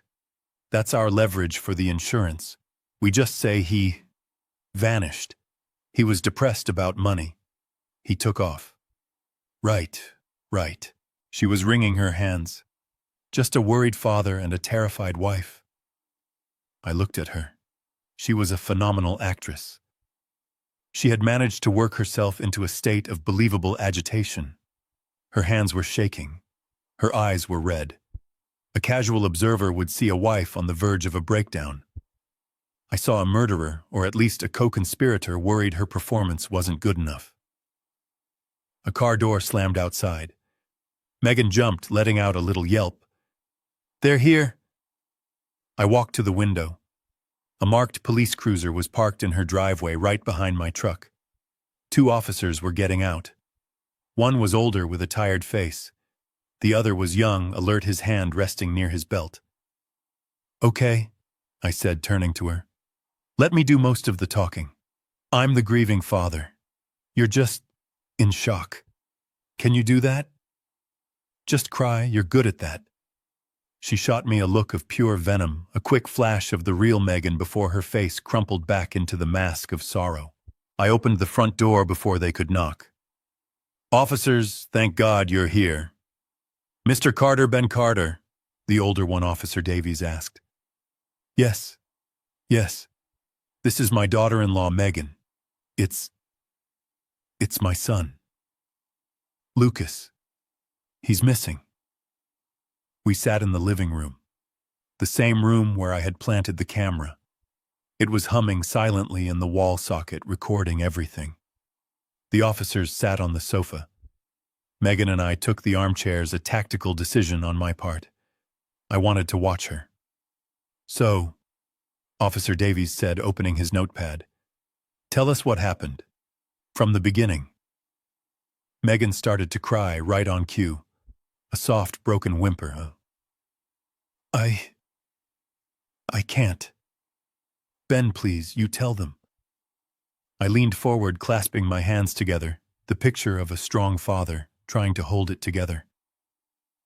"It's my son, Lucas. He's been having a hard time. Business. Money problems. You know. He's been depressed." Megan cut in, her voice trembling.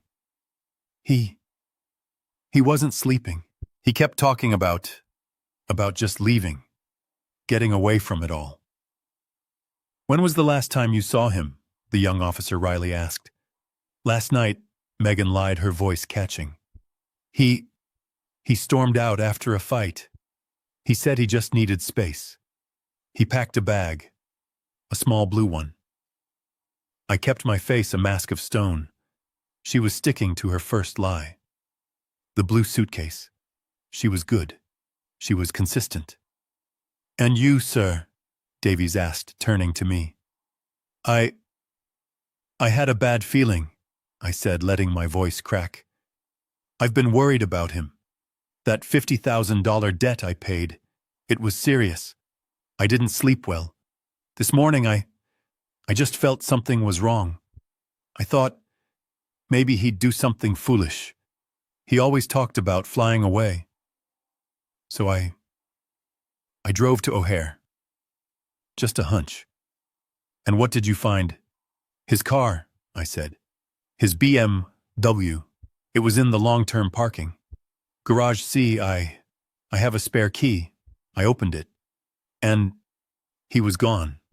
The car was empty. It was just empty. I put my head in my hands. I didn't have to fake this part. The image of the empty pill bottle, the note to me. The grief was real, even if the story I was telling was a lie. Megan wailed a high-pitched, awful sound.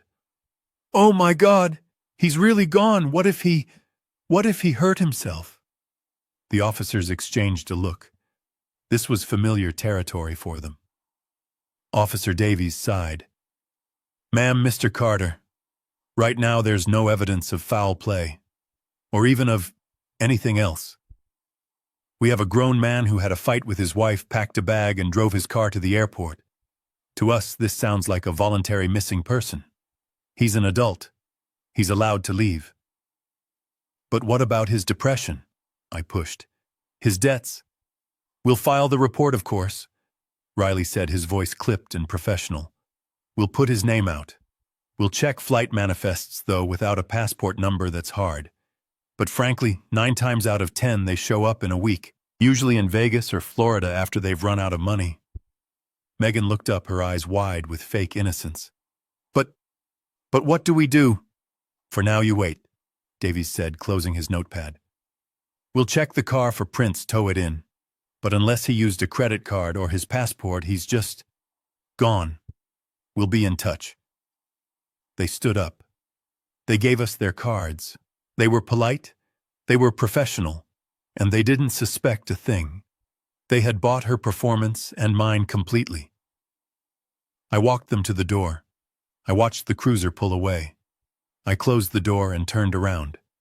Megan was still sitting in the armchair, but the tears were gone. She was staring at the wall, her expression completely blank. Well, she said, her voice flat. That went okay. Yes, I said. They believed us. I looked at her. Her performance was masterful.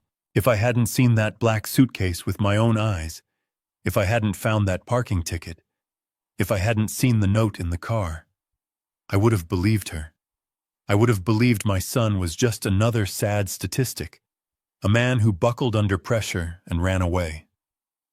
I felt a chill run down my spine. She was better at this than I was. I need to get home, I said, my voice heavy.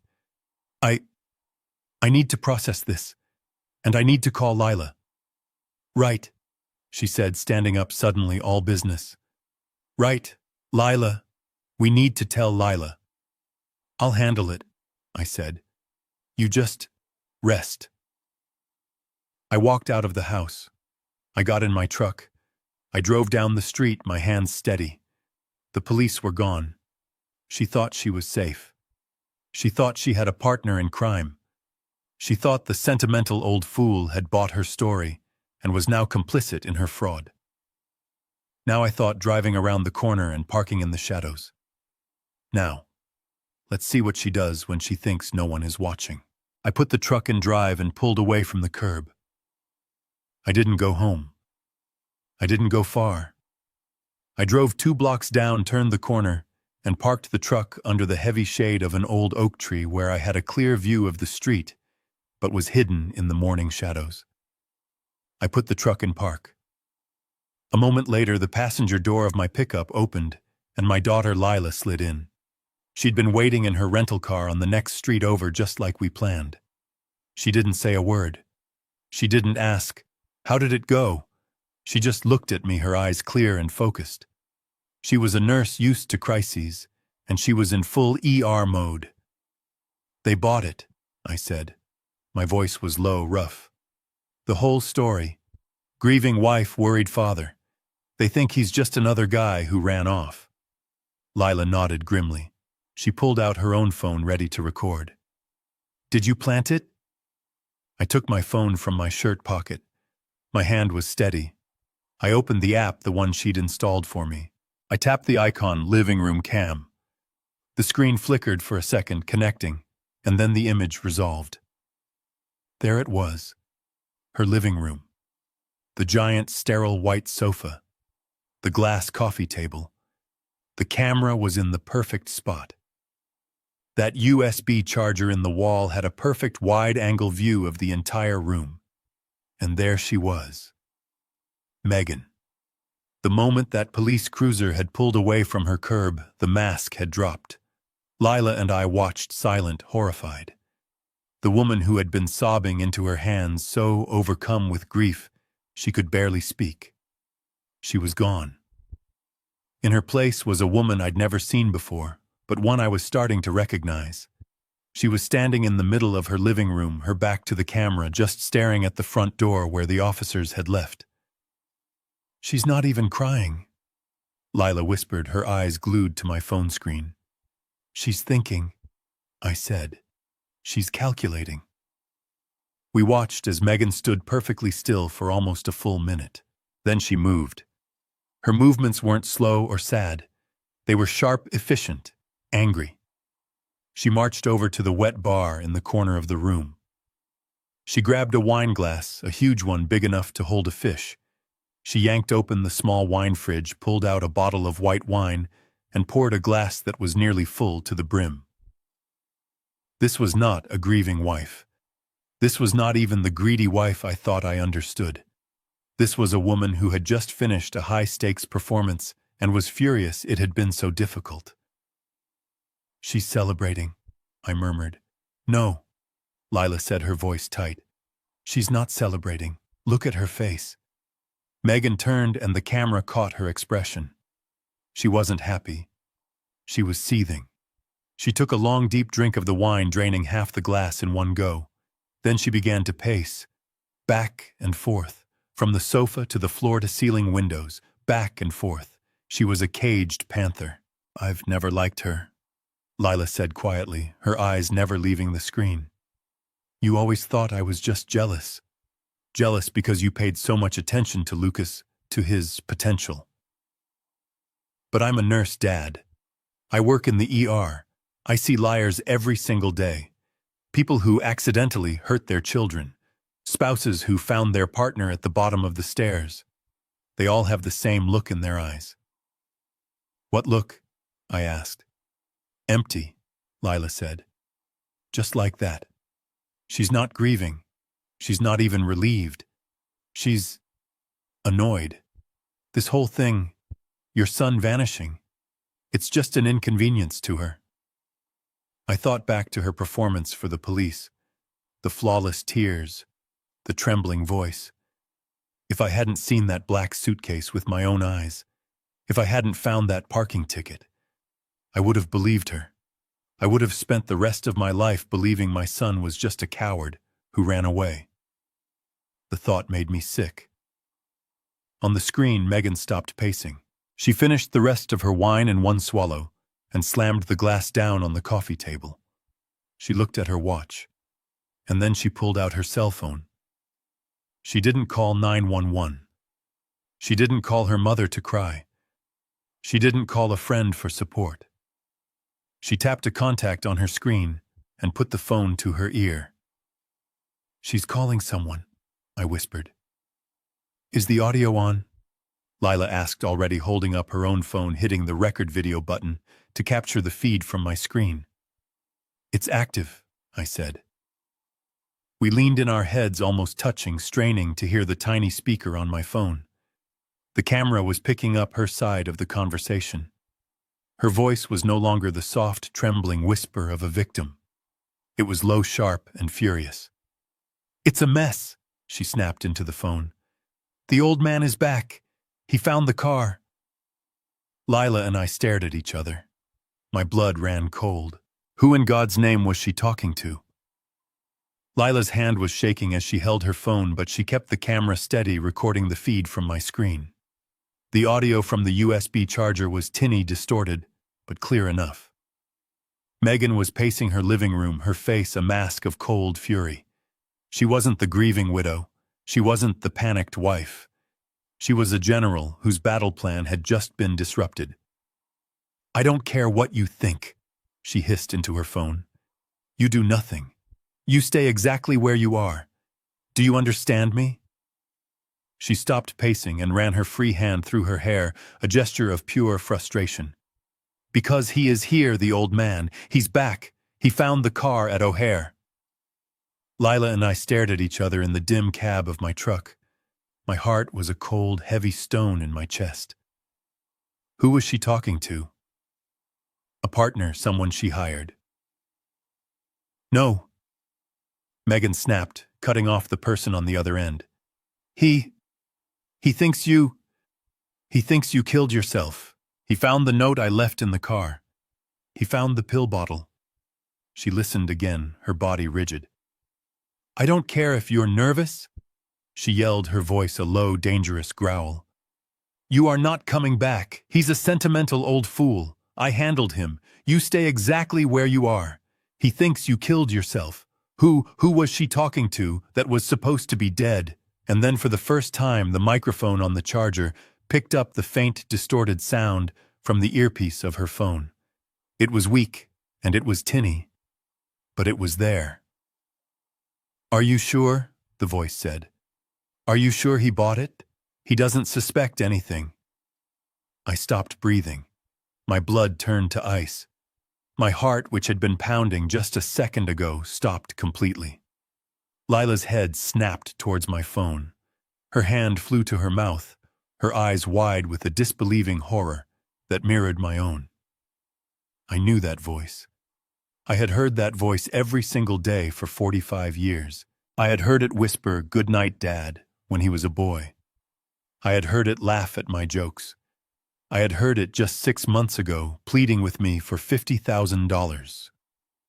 It was Lucas. It was my son who I thought was dead. My son who I had just spent the morning grieving for in a cold concrete parking garage. My son who I believed I had failed, who I believed had taken his own life because I was too hard on him. He was alive. It wasn't relief. It was something else. A profound systemic shock. A cold, horrifying realization that washed over me, chilling me more than the lake water ever did. He was alive. The black suitcase in the lake. It was a prop. The empty pill bottle. A prop.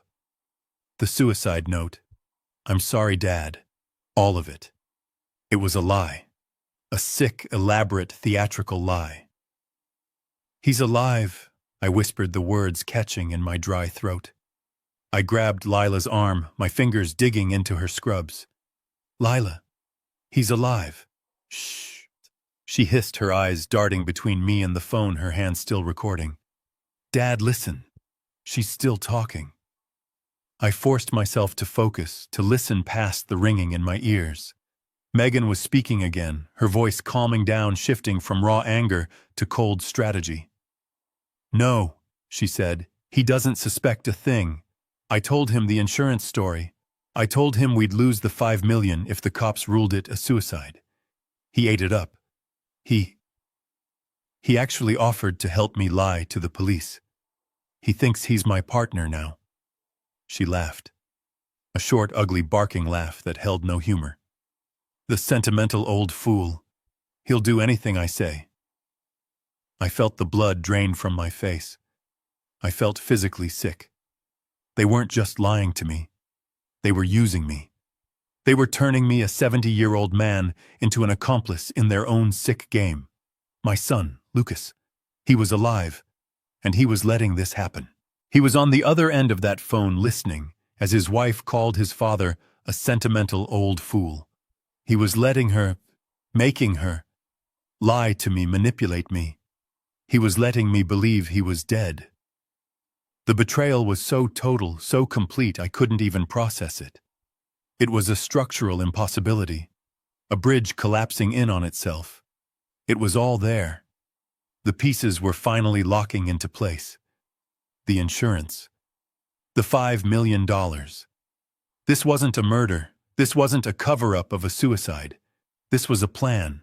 A cold-blooded plan executed by two people to fake a death defraud an insurance company and use the grieving father as their unwitting pawn. But why? Why this elaborate, cruel charade? Why involve me at all? Why not just disappear? I couldn't move. Lila's fingernails were digging into my arm, but I didn't feel it. I was frozen. The blood in my veins had turned to slush. He was alive. The grief, the guilt, the agonizing self-blame I had felt in that parking garage. It was all a sham. A performance he had orchestrated. He wasn't dead. He was in Mexico City waiting for a payout. On my phone screen, Megan laughed. A short, ugly sound. No, he's too stupid and sentimental. He's an old fool, Lucas. He'll do whatever I say. Now you just stick to the plan. You stay put. Stay in Mexico City. Don't use your real name. Don't use any cards. Wait for me to call. Mexico City. While I was dragging his suitcase out of a freezing lake, he was on vacation. The police were just here. Megan continued, her voice all business now. I played the part. They bought the whole voluntary missing person story. They think you just ran off. They're not even suspicious. She took a sip of her wine. After a few months, when nobody can find you, I'll file the claim. And once I get the $5 million, our $5 million, I'll liquidate the house, I'll clean out the accounts, and I will fly straight to you.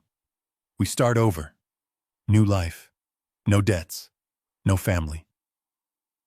A long pause. And then I heard his voice again. My son's voice. Tinny faint, but full of worry. But what about my dad? What about the old man? He's not just going to let this go. You said he found the car. He'll keep digging. Lila and I looked at each other. On the screen, Megan walked toward the window, her back to the camera, looking out at the quiet suburban street. She was smiling. I could see the smile in the reflection on the glass. "Oh, Lucas," she said, her voice dripping with a contempt that chilled me to the bone. "That's the best part." I felt my stomach clench. The best part. I left just enough clues behind for them, she said. The pills, the note. The note was perfect. I'm sorry, Dad. It was your idea, Lucas, and I have to admit it was brilliant. If the police do keep digging, if they don't buy the ran away story, what do you think they'll find? I knew. In that instant I knew. My mind, the engineer's mind, assembled the pieces. The note addressed to me. The empty pill bottle. The car I had found. No, I whispered. Lila just stared at the screen, her face white. They'll find the note addressed to him, Megan said, her voice giddy with her own cleverness. They'll find the empty pill bottle. They'll think he helped you, assisted suicide, or even better, they'll think he killed you. The room started to spin. Oh yes, she continued, pacing, now energized. They'll think the grieving father had a fight with his deadbeat son over money. I already told Mrs. Henderson next door that you two had a massive argument last week. About the $50,000. I told her I heard him yelling, threatening you. It's perfect. Either way, Ben Carter becomes their #1 suspect. He'll be so busy trying to prove his innocence, defending himself against a murder investigation, that he won't have time to look for us. By the time he's cleared, if he ever is, we'll be long gone. We get the money, and he takes the fall. This was the truth. The final horrifying structural truth. It wasn't murder. It wasn't a suicide cover-up. It was a $5 million insurance fraud. And I, Benjamin Carter, their father, I was the scapegoat. I was the one they were building the bridge to collapse on. My son. My Lucas. He knew this. He was part of this. He had agreed to let me go to prison for him. He had written the note, "I'm sorry, Dad," not as a final goodbye, but as the bait in a trap. The betrayal was so total, so monstrous, I couldn't breathe. Lila was staring at me, her face pale, her eyes blazing with a fury I had never seen. On the screen, Megan took a final sip of her wine. She put the glass down. She looked at her phone. She was dialing again. What now? What else could there possibly be? She ended the call with Lucas. My son. The son who was at that very moment sunning himself in Mexico City while planning his father's funeral, or worse, his arrest. Lila and I just sat in the truck, stunned. The silence in the cab was thick, heavy. I watched my daughter-in-law on the screen. She didn't look relieved. She didn't look happy. She looked like a predator that had just wounded its prey and was waiting for it to bleed out. She stood there, staring at her phone, her thumb hovering. Who is she calling now? Lila whispered, her voice barely audible. She's already talked to her partner in crime. Who else is there? I don't know. I breathed. My mind was blank. The betrayal was so complete I couldn't think. I couldn't see the next step. On the screen, Megan took a deep, steadying breath. It was a performer's breath, the kind you take before you walk on stage. She pressed a number on her phone. She was calling someone new. She put the phone to her ear. She waited. Her face, which had been hard and cold, suddenly crumpled. The mask of the grieving widow was back, but this time it was even more convincing. The tears looked real. Her lower lip trembled. Hello, she said into the phone, her voice cracking with a perfect imitation sob. Hello. Yes, this is Megan Carter. I was just in with my father-in-law about my missing husband. I looked at Lila. Her eyes were wide. She's calling the police, Lila whispered. She's calling Officer Davies back. Why? I said. We just left. The plan is set. Shh. Listen. Yes, officer, I know. Megan continued, pacing the room, the camera capturing her Oscar-worthy performance. I know, I said. I thought he just ran away. But I'm scared. I'm so scared. I think I lied to you. I was protecting someone. Lila and I stared at the screen, horrified. What was she doing? It's my father-in-law, she sobbed. Ben Carter. He wasn't telling you the whole truth. When he came over this morning, he was acting so strangely. He was wearing muddy clothes. And he kept talking about how much money Lucas owed him. He was angry, officer. Lila gasped. That monster. He said Lucas was a bad investment, Megan cried, her voice rising in hysteria. And then he pressured me. He told me what story to tell you. He told me to lie. He said we had to say Lucas just ran away. I was so scared. I just agreed. My hands gripped the steering wheel so hard my knuckles turned white. She wasn't just planting clues for them to find later. She was actively right now painting me as the killer. She was turning my help into coercion. I don't know what to do, she wailed. But you asked me if there was any foul play.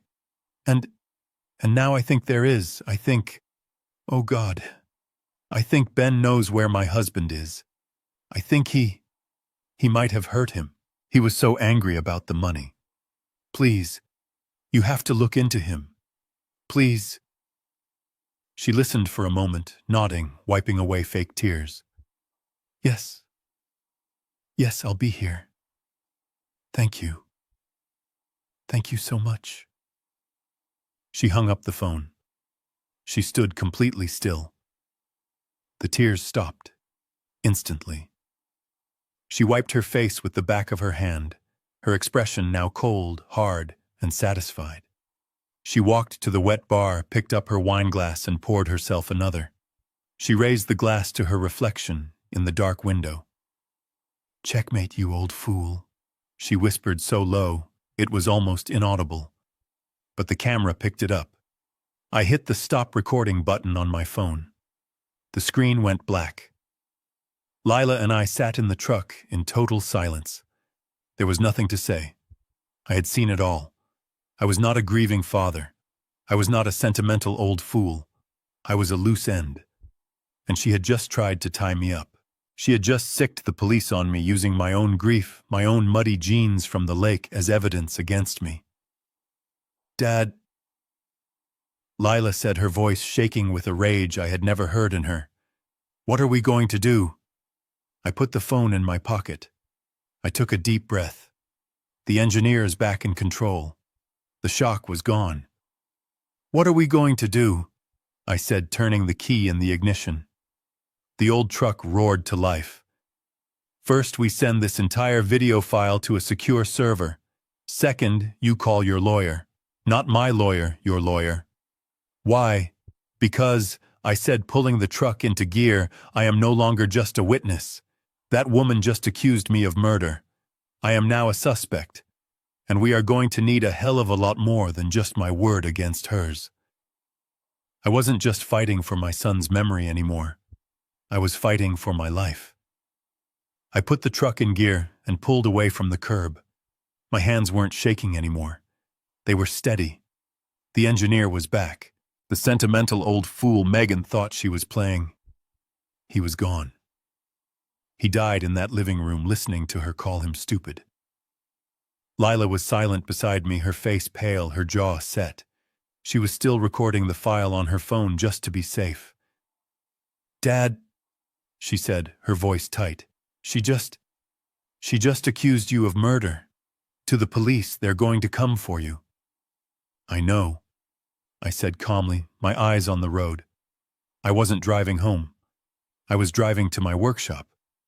She just made the biggest mistake of her life. She escalated. She thought she was checkmating me, but she just showed her entire hand. "What do we do?" Lila asked. "We can't go to the local police. She's already poisoned them. They're looking at you." "Exactly," I said. "You don't fight a house fire with a garden hose. You call the fire department. And you don't fight federal wire fraud, insurance fraud, and a conspiracy to frame someone for murder by calling the local cops. You call in the big guns." And we pulled into my workshop, my real home, the place where I understood the world. I hit the garage door opener and we drove into the familiar smell of sawdust and steel. I shut the door, sealing us in. "Dad, what are you—" "Lila," I said, turning to her. "You were right. I was a fool.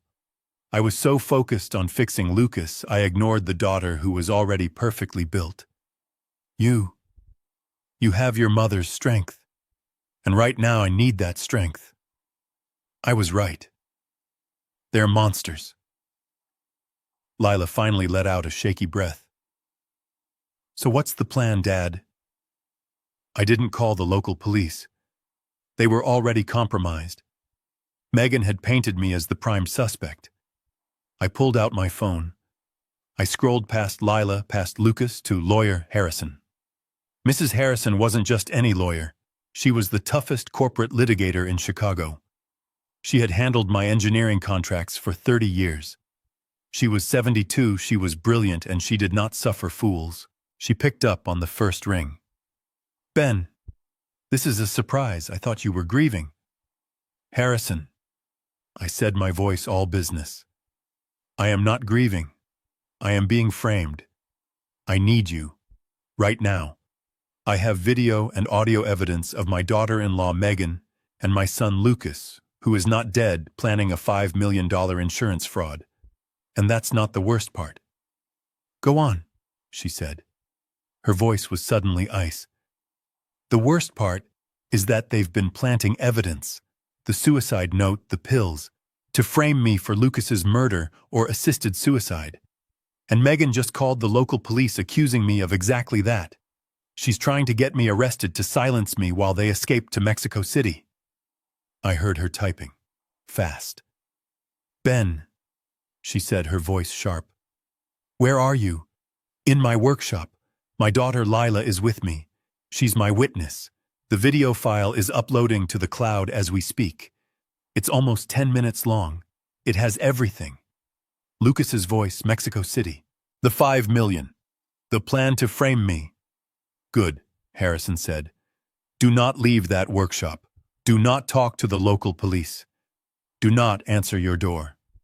Megan just committed a federal crime. Multiple federal crimes.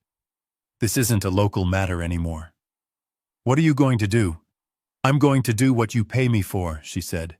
I am hanging up. I am reviewing the file you are sending me.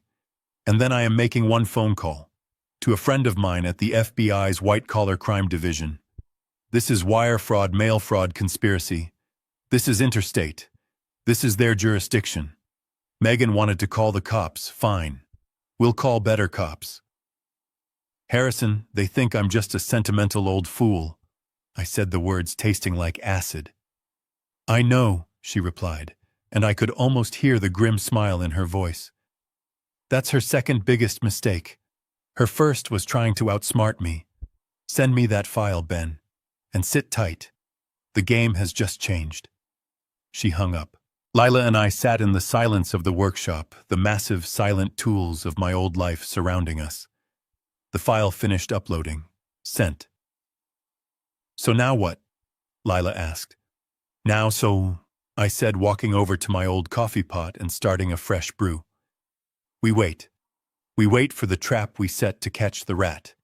And then we wait for the exterminators. The game was no longer mine to play. It was in the hands of the FBI. When would the trap finally spring? The call came the next morning. It wasn't Harrison. It was Officer Davies, the local cop from yesterday. His voice was no longer patient. It was firm. Mr. Carter, we need you to come down to your daughter-in-law's residence. We have some follow-up questions regarding your statement. Some new information has come to light. New information? I asked, playing dumb. Yes, sir. Your daughter-in-law provided a supplemental statement. We need to clarify your timeline. Can you meet us there in 20 minutes? Of course, officer. I'll be right over. I hung up. I looked at Lila. She had slept on the old cot in my workshop. She looked tired, but her eyes were sharp. They're here, I said. Megan's police. They want me at the house. It's the trap, Lila said, standing up. She's trying to get you on her turf with her cops to accuse you publicly. I know, I said. I put on the same jacket I'd worn yesterday. Harrison said to wait for her signal. She said the feds move at their own pace. She told me to stall if they called. So what are you going to do? I'm going to walk right into her trap, I said. I picked up my keys. But she's not the only one who set one. When I pulled my truck onto her street, I saw them. 2 local police cruisers parked at the curb. Officer Davies and his young partner Riley were standing on the walkway. And Megan. She was standing by the front door, wrapped in a blanket, dabbing her eyes with a tissue. She looked like the perfect victim. She saw my truck, and her face hardened for just a second before it crumpled back into that mask of sorrow. She was ready for her final performance. I got out of the truck. Officers, I said, walking toward them. What's this all about? Has there been news? That's what we're here to find out, Mr. Carter, Officer Davies said, his hand resting on his notepad. He was not my friend this morning. Your daughter-in-law, Mrs. Carter, has told us some things that contradict your story from yesterday. Megan let out a sob. I just want to find my husband. Mrs. Carter here says, Davies continued, his eyes locked on me, that you and your son had a significant financial dispute, that you were angry with him, that you threatened him just last week. I looked at Megan. She was peeking at me through her fingers, watching my reaction. I paid a debt for him, yes, I said calmly. I was upset. Any father would be. She also says, Officer Riley chimed in, stepping forward, that you pressured her into telling the runaway story, that you were the one who insisted on it, that you were wearing muddy clothes when you arrived yesterday morning. Is that true, sir? The trap was sprung. Here it was. The grieving father, the angry threats, the muddy clothes from the lake. She had handed them a perfect case against me. He threatened him, Megan wailed, pointing a trembling finger at me. I heard him. He was yelling about all the money. He was jealous of Lucas. He thought Lucas was wasting the family's future. This was it. The moment she thought she had won. That's a hell of a performance, Megan, I said, my voice quiet, but it cut through her fake sobs. She stopped crying, her eyes narrowing. What? What did you say? I repeated, it's an excellent performance, but you missed a few details. Sir, I'm going to have to ask you. Officer Davies began stepping toward me. And at that exact moment, a black sedan, a Ford Taurus with no markings, turned the corner and pulled up silently behind the police cruisers. It was followed by a second. The doors opened. My lawyer Harrison stepped out, looking like she was walking into a boardroom, not a suburban street. She was followed by Lila, and behind them 2 men and a woman in dark suits with telltale badges clipped to their belts. They didn't run, they walked. Every step was full of authority. Officer Davies, Harrison said, her voice like steel. My name is Barbara Harrison. I represent this man, Benjamin Carter. The local cops looked stunned, confused by the sudden shift in power. Megan's face, her perfect, grieving, tear-streaked face. It froze. The color drained away. She stared at the FBI agents, her mouth half open.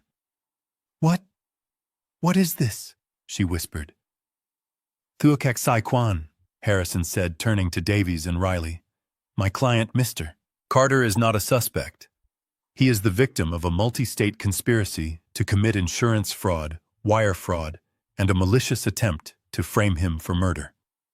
One of the FBI agents, a tall woman with cold, intelligent eyes, stepped forward, holding up her badge. Officer Davies, we'll be taking over from here. This is now a federal investigation. She turned her gaze from the local cops to the woman on the porch. Mrs. Carter, the agent said, her voice flat. I'm Agent Thorne. I have a few questions for you, but first, you have the right to remain silent. The world stopped. The birds stopped singing. I looked at Megan. The mask was gone. There was no grief, no anger, just the raw, primal terror of an animal caught in a steel trap. She looked at me. Our eyes met. She didn't see a sentimental old fool. She saw the engineer who had just brought her entire unstable, fraudulent bridge crashing down around her. She crumpled. Not a fake sob. A real guttural collapse, her legs giving out, as she fell onto the pristine walkway. It was over. Megan didn't scream. She didn't protest. When Agent Thorne said, "You have the right to remain silent," something in her just broke. The intricate structure of her lies, the web she had so carefully built, had just been hit by a wrecking ball. She just sat on the walkway, a hollowed-out version of the confident woman from last night, and stared at the grass. Officer Davies, the local cop, looked completely lost. He was still holding his notepad, his mouth slightly open. Agent Thorne, he stammered, I don't understand. We had a credible report of a potential homicide. Harrison, my lawyer, stepped forward. She was in her element. This was her bridge, her courtroom. You had a report, officer, because Mrs. Carter fed it to you, she said, her voice cutting through the morning air. She was fabricating a case against her father-in-law to cover her own crimes. She was desperate. She was trying to frame him. She held up her phone. We have the recording, officers. The one my client made. The one where she and her husband, Lucas Carter, who is very much alive, discussed their $5 million insurance fraud and their plan to make Ben Carter here the fall guy. She didn't play it for them. She didn't need to. The presence of the FBI told the whole story. Agent Thorne nodded to her team. One of the male agents stepped forward, pulled Megan up from the ground by her arm, and placed her in handcuffs. The metallic click was the loudest sound on the street. "Megan Carter," Agent Thorne said, "you are under arrest for conspiracy to commit wire fraud, insurance fraud, and filing a false police report." They put her in the back of the unmarked sedan. She didn't even look at me. "As for the husband," the agent continued, turning to her team, "the one in Mexico City, get the liaison for the Mexican Federales on the phone. We know the city. We have a voice print. Let's go get him." It all unraveled so fast. Before noon it was over. But the consequences, they were just beginning. By that evening, my face was on every local news station. The story was too juicy to ignore. 70-year-old engineer busts $5 million fraud plot. They painted me as some kind of hero, a grieving father who uncovered a dark conspiracy. I didn't feel like a hero. I felt empty. I felt tired. The media was camped out on my street. I had to go stay with Lila. The legal and financial fallout was catastrophic for them. Harrison was ruthless.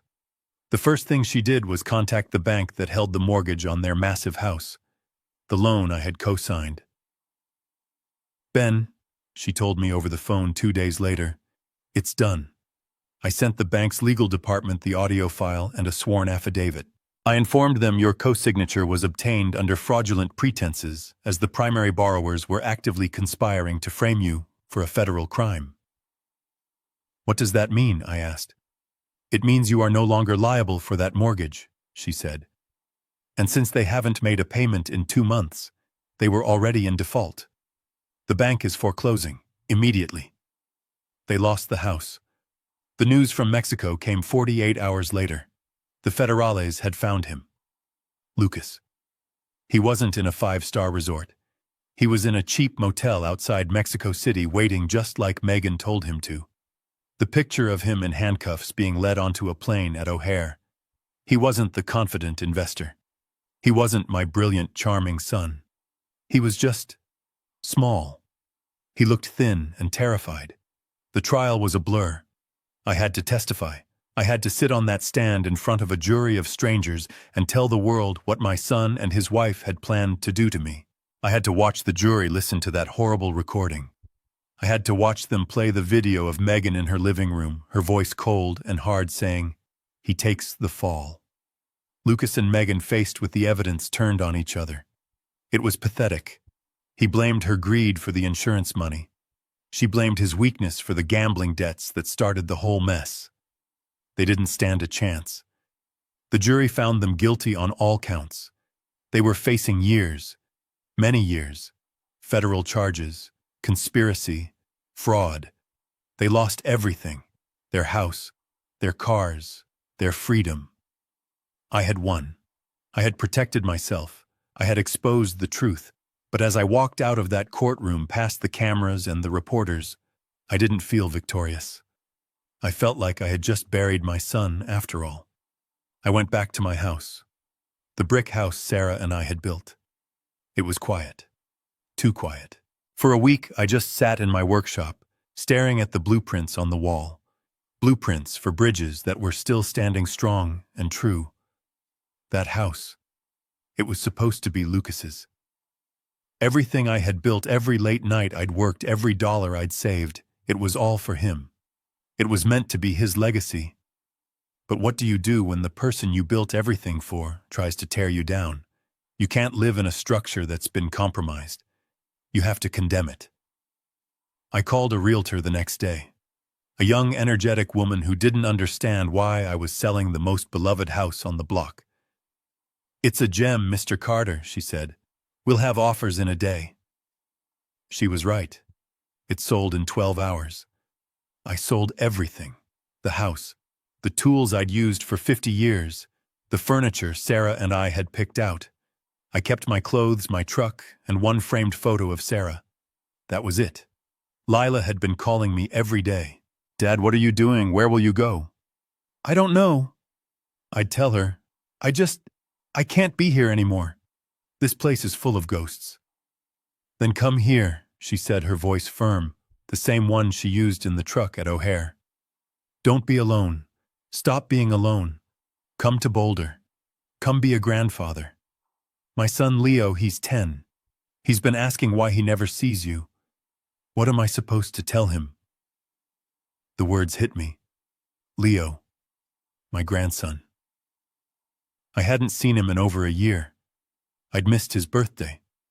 I was too busy worrying about Lucas. So I went. I packed my truck with the one photo and my clothes, and I drove west. I drove for 2 days away from Illinois, away from the lake, away from the courthouse, away from the wreckage of the life I had built. Now 6 months later, I'm sitting in a small workshop I built in Lila's backyard. It's not as big as my old one, but the view is better. The mountains rise up sharp and clear against the blue Colorado sky. They are stable. They are honest. The smell of sawdust is the same. It smells like truth. Grandpa, I look down. My grandson Leo is staring at a small wooden truss. He's 10. He has Lila's eyes. My eyes. This piece doesn't fit, he says, frustrated. I take the small piece of balsa wood from his hand. That's because you're trying to force it, I say, my voice gentle. Look, you're fighting the load. You have to see the design. The bridge doesn't stay up because you force the pieces. It stays up because the pieces support each other. See, the load is distributed. That's what makes it strong. He watches as I slide the piece into place. It fits perfectly. Wow, he says. You're like a real engineer. I smile. A real, genuine smile. I spent my whole life building things for a son who only saw me as an ATM. A son who was willing to send me to prison to fund his escape. I ignored the daughter who loved me. I ignored the grandson who just wanted me to teach him how to build something. Lucas and Megan, they tried to frame me. They called me a sentimental old fool. They thought I was a crumbling structure they could just push over. But they were wrong. An engineer never forgets how to read a blueprint. And I had read their criminal design from start to finish. I look at Leo, who is now carefully placing the next piece of the bridge. I'm not building a legacy for a traitor anymore. I'm not pouring my foundation on unstable ground. I'm finally building a family, with the people who were worth it all along. Not everyone we love deserves to be kept close. Spend your time and heart on those who truly appreciate you. They are the real family and the true foundation for happiness. If you relate to this story, like and follow the channel so you won't miss more touching stories and valuable life lessons. Share this story with the people you care about so they can also recognize the true value of family.